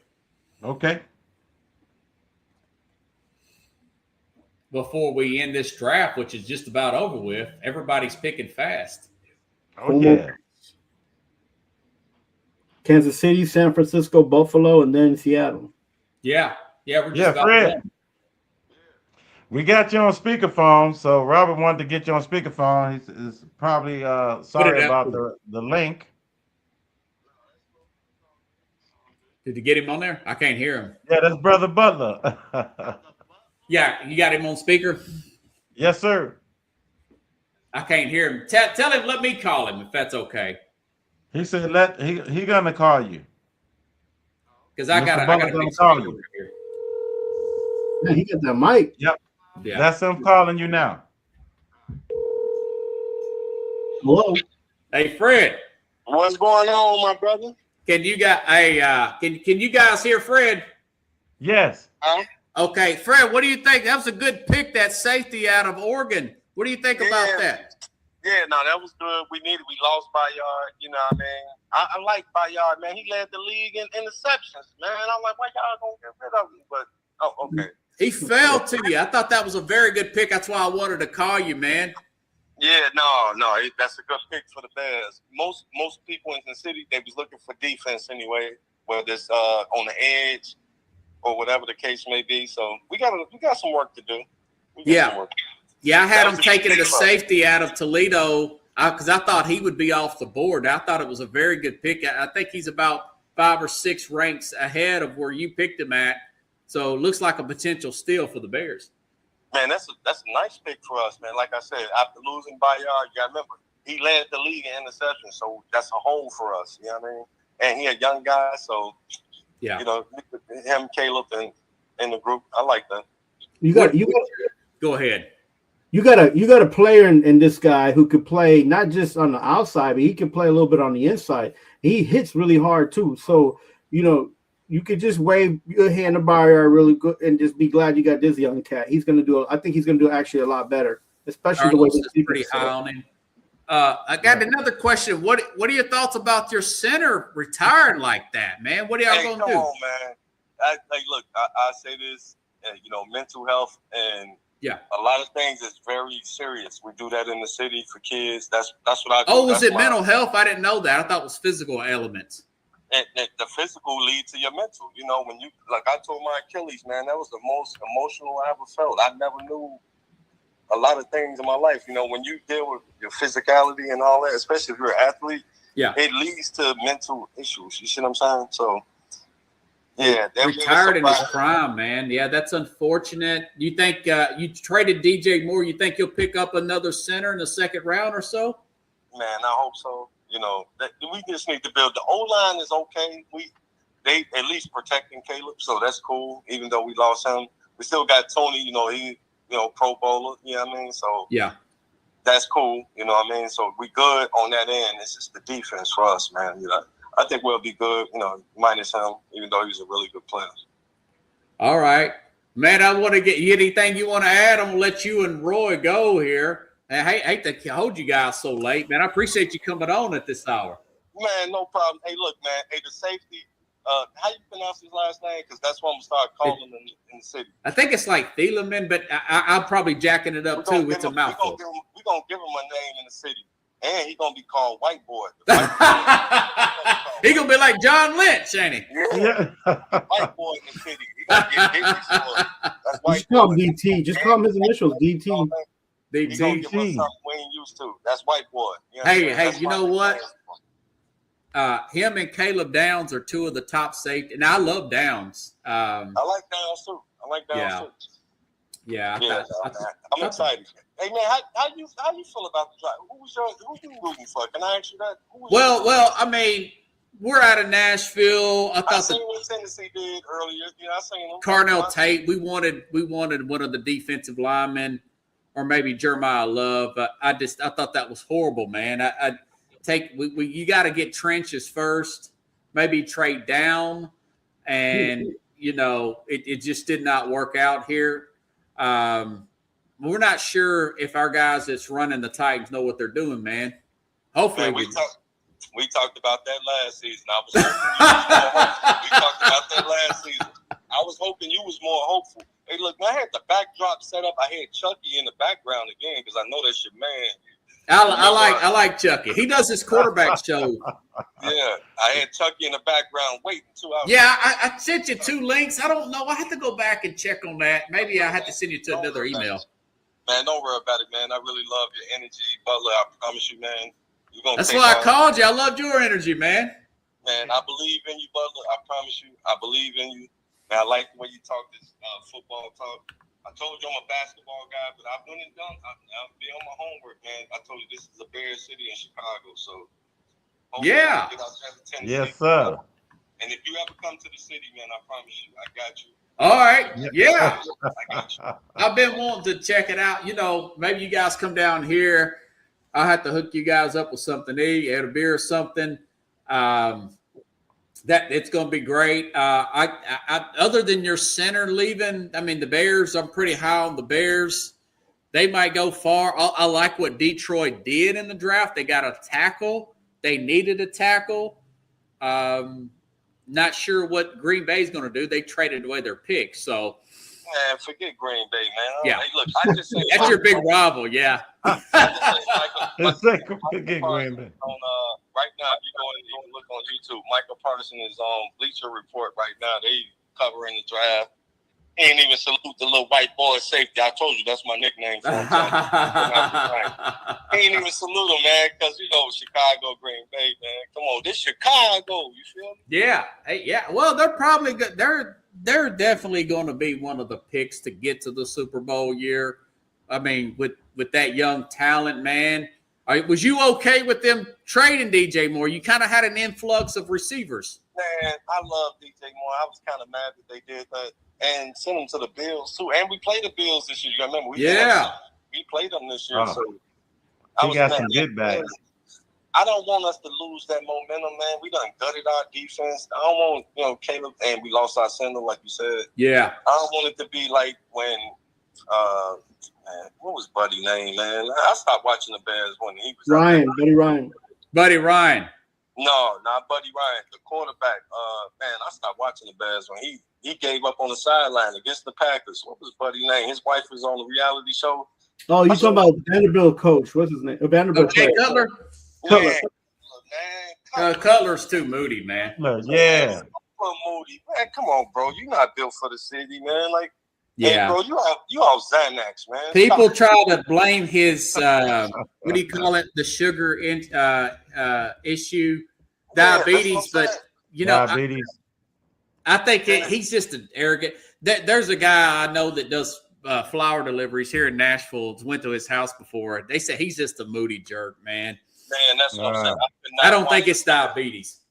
It was a 2-year period where I love my Bears, man. I promise you. When I seen them check out on the sideline against Green Bay in the playoffs, and he's just on the sideline looking like, whatever. Right. I remember that game. That was in the playoffs. I say, bro, the camera panned right to him, Butler. I was like, man, hey, what's up with you, man? I know exactly what game you're talking about, the too. The city lost hope. You understand? After that, then we ain't had a good quarterback since then. He was a decent quarterback. I give him that. Yeah. He could throw the rock, man. Yeah, I love that. I love that. What's that guy? What's for the Bears? I think that's the receiver, number 2. What's his name again? Back in the day or now? No, now. Oh, number 2 or 12. Rome Odunze? Odunze. Zacchaeus? His number 2. He caught that touchdown pass. The Butler. Oh no, that's young boy. Oh, I like him. Yeah, the real fast guy. I can't remember his name. That's number 2. Yeah, he's fast. He catch the ball under a lot of pressure. Right in the corner. Remember the corner end zone? Yeah. Yeah, that's the guy. Yeah. I like your tight end Loveland too. It's great, Hey, man. love this. Hey, I'm putting it. Hey, look, Butler. Yeah. Look, I'm from Chicago. I don't want to go crazy. Yeah. I'm telling you, Butler is the new Gronk to me. Oh, Loveland, yes. I don't think that's too hot a take, to be honest with you. He's the new Gronk to me. I think he's more like Tony Gonzalez, but yeah, he's good. I got him over. He's gonna be the new Kelsey. If you know what I mean, like I feel like. Yeah. No, that you know what? And look, they're going into the second year of Ben Johnson's offense too. He's going into his second year. He can make a big jump. He could be a mega star, man. Yeah. He already is a star in the city. I'm talking about on the national scene, man. Hey, look. I say this, and I know I'm talking a lot, but look. No, it's okay.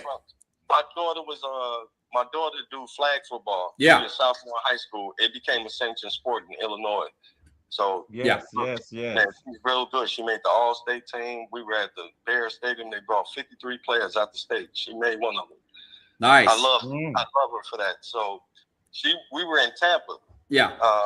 For the Bears playoff game against my man them out there, the LA Rams. Yeah. So we had a layover, and guess what we laid over at? Where? Nashville. Oh, nice. We laid over in Nashville. So it's halftime. The pilot let us watch the game on the plane. Oh, nice. Man. Oh, that was a tight game too, man. It come down to it. I promise, man, when he caught that touchdown in the corner, man, that number 2, that guy. Yeah.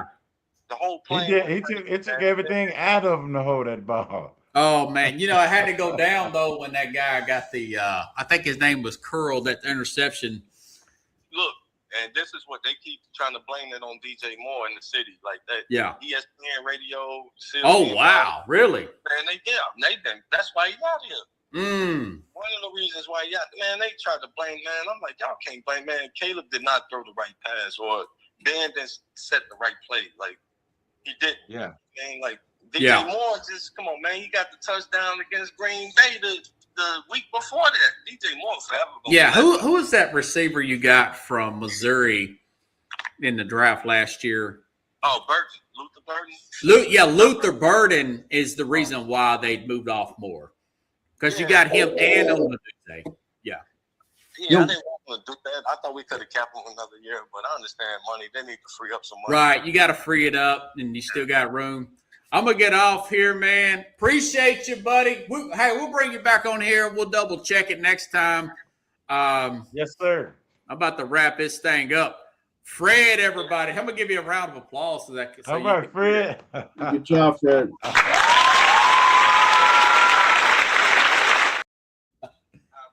All right, Carlos. All right, Butler. See you. Howard Cosell. I appreciate that. I love Howard Cosell. Thanks, buddy. All right, man. Boy. Appreciate you, man. Let me give you a round. We got to finish up the draft, buddy. See you, man. Have a good one. Carlos, what have we gotten behind on here? Has the 49ers picked yet? Yeah, we got 3 picks. We got 3 picks in. Okay. The next pick is the Kansas City Chiefs. They picked. Oh, the Titans traded up. Yeah. with the Buffalo Bills and got Kendrick Falk. Okay, now they've redeemed himself a little bit. They did. That's why I got excited when. I saw you give me all these signals. I thought something's happened. Okay, so let's go ahead and let me do the little jingle here. The Titans have picked Kendrick Falk, everybody. Nice, yeah. Okay, so they traded up. I don't know if they gave up their second round pick. The Jets traded back in the second round and got Omar Cooper. That's the wide receiver out of Indiana. I like that pick. Who did they trade up? Oh, the 49ers? 49ers, yeah. What are the 49ers doing? They must not have good grades. The Chiefs. Okay, I like this pick right here. They end up picking Peter Woods, defensive tackle. He's got a first-round grade on him. Yeah. And the Steelers are on the phone with Malachi Lemon before they go. So those are really good picks. So Tennessee did get Kevin Falk, Kevin Carroll. That's not bad. That's a first grade for Tennessee. Now Buffalo, I don't know why you didn't take Kevin Falk, but yeah. Listen, the Tennessee Titans went from getting a C to almost an A- with this pick. You think so? Oh yeah, but Kendrick Falk, man, he was high on a lot of boards, man. Okay, the Tennessee gave the 35th to 66. I didn't like that. They gave up their second round pick. That's okay. This kid, I want them to get a center, man. What are they going to do about center? Listen, they need a defense as well, man. They need a defense as well. Yeah, they need the edge rusher. He was considered to be. I had him going 15 to Tampa. Yeah, a lot of people have Falk going 15 to Tampa. There's still guys on the board, man. There's still. Okay, wait a minute. The Seahawks. The pick is in. Wow. Seahawks take running back off the board. Jordanian Price, running back from Notre Dame, folks. Notre Dame. He's second. Nice. Now, very talented player, has fumble issues. They're going to have to work on that in practice. The head coach there, and of course the running back coach. He was the second running back. I didn't think another running back would go in the first round, but he was the second rated running back. What is your thoughts about that? He's placing who is it? Walker the third. Yeah, Walker, who went to Kansas City. What's your thoughts? I think Seattle could have gotten another player, but with the Njigba deal, there either. Yeah, with an Njigba deal and then losing Walker, I think even though the Njigba deal was good, the Walker deal hurt them. So I think getting a running back now, we have to be real about this running back for Notre Dame. He didn't get the shine because of Love taking all the credit, there. So this is a really decent running back that the quarterback is going to give the ball to. So, and take the pressure off. So, and there's no pressure for him to perform at a high rate anyways. He's a grinder. He did a lot of work. Yeah, he's a very good player, but he's got for Notre Dame. Well, he's averaging like 3.4 yards a game. Yeah. Even after Love, Love was averaging 4.2 or something like that. So that's not bad if you think about it. So as long as they have the front in front of him, he's going to be okay. So you're saying that now, that's the end of the first round. That's right. And the 49ers did not take a pick, and neither did the Buffalo Bills in the first round, folks. Is that correct? That's right. Yeah. So, man, I want to thank you for coming on, Carlos. Been a great trooper. Wanted to thank Coach Kevin Carroll coming on. Nigel, Chad, Jason Patterson, Julian Meredith, 3-star quarterback here out of Nashville, getting his take on everything. Of course, neighbor Roy, brother Fred, getting these two guys to come on here. Jason Patterson. Am I missing anybody? Well, thank you, Robert. Thank you for having all of us on, man. I appreciate you. Yeah, this has been a great show. It's went by like, man, it feels like it's 20 minutes, don't it? This went really fast, man. There's a lot of content to give, a lot of information, and everybody's hyped up for their team. I wish everybody good luck for this coming season. Good luck to these players that were picked. Everybody have a good night, and this will just keep going for the next few days. So have fun with your teams, and hopefully you get look forward to getting these young players on your team. So yeah, look, the Giants had a great night tonight, man. I think they're doing good. I thought the Rams had a good night getting Ty Simpson. Yeah, sometimes we often forget, even though these kids get drafted, they don't automatically go on a team. They still have to get contracted. So hopefully these contracts work out for a lot of these players, because it's a lot of energy for these teams to try to get these guys and get them in on the team. So, all right, Mad New Yorker. Appreciate you, brother. Have a good night, man. And everybody, we'll see it. Thanks, everybody. If you like the show, please share the show. I'll see you probably Monday to do a quick recap. And, of course, we'll replay this show. Again, have a good night, everybody. We'll see you next time here on The Real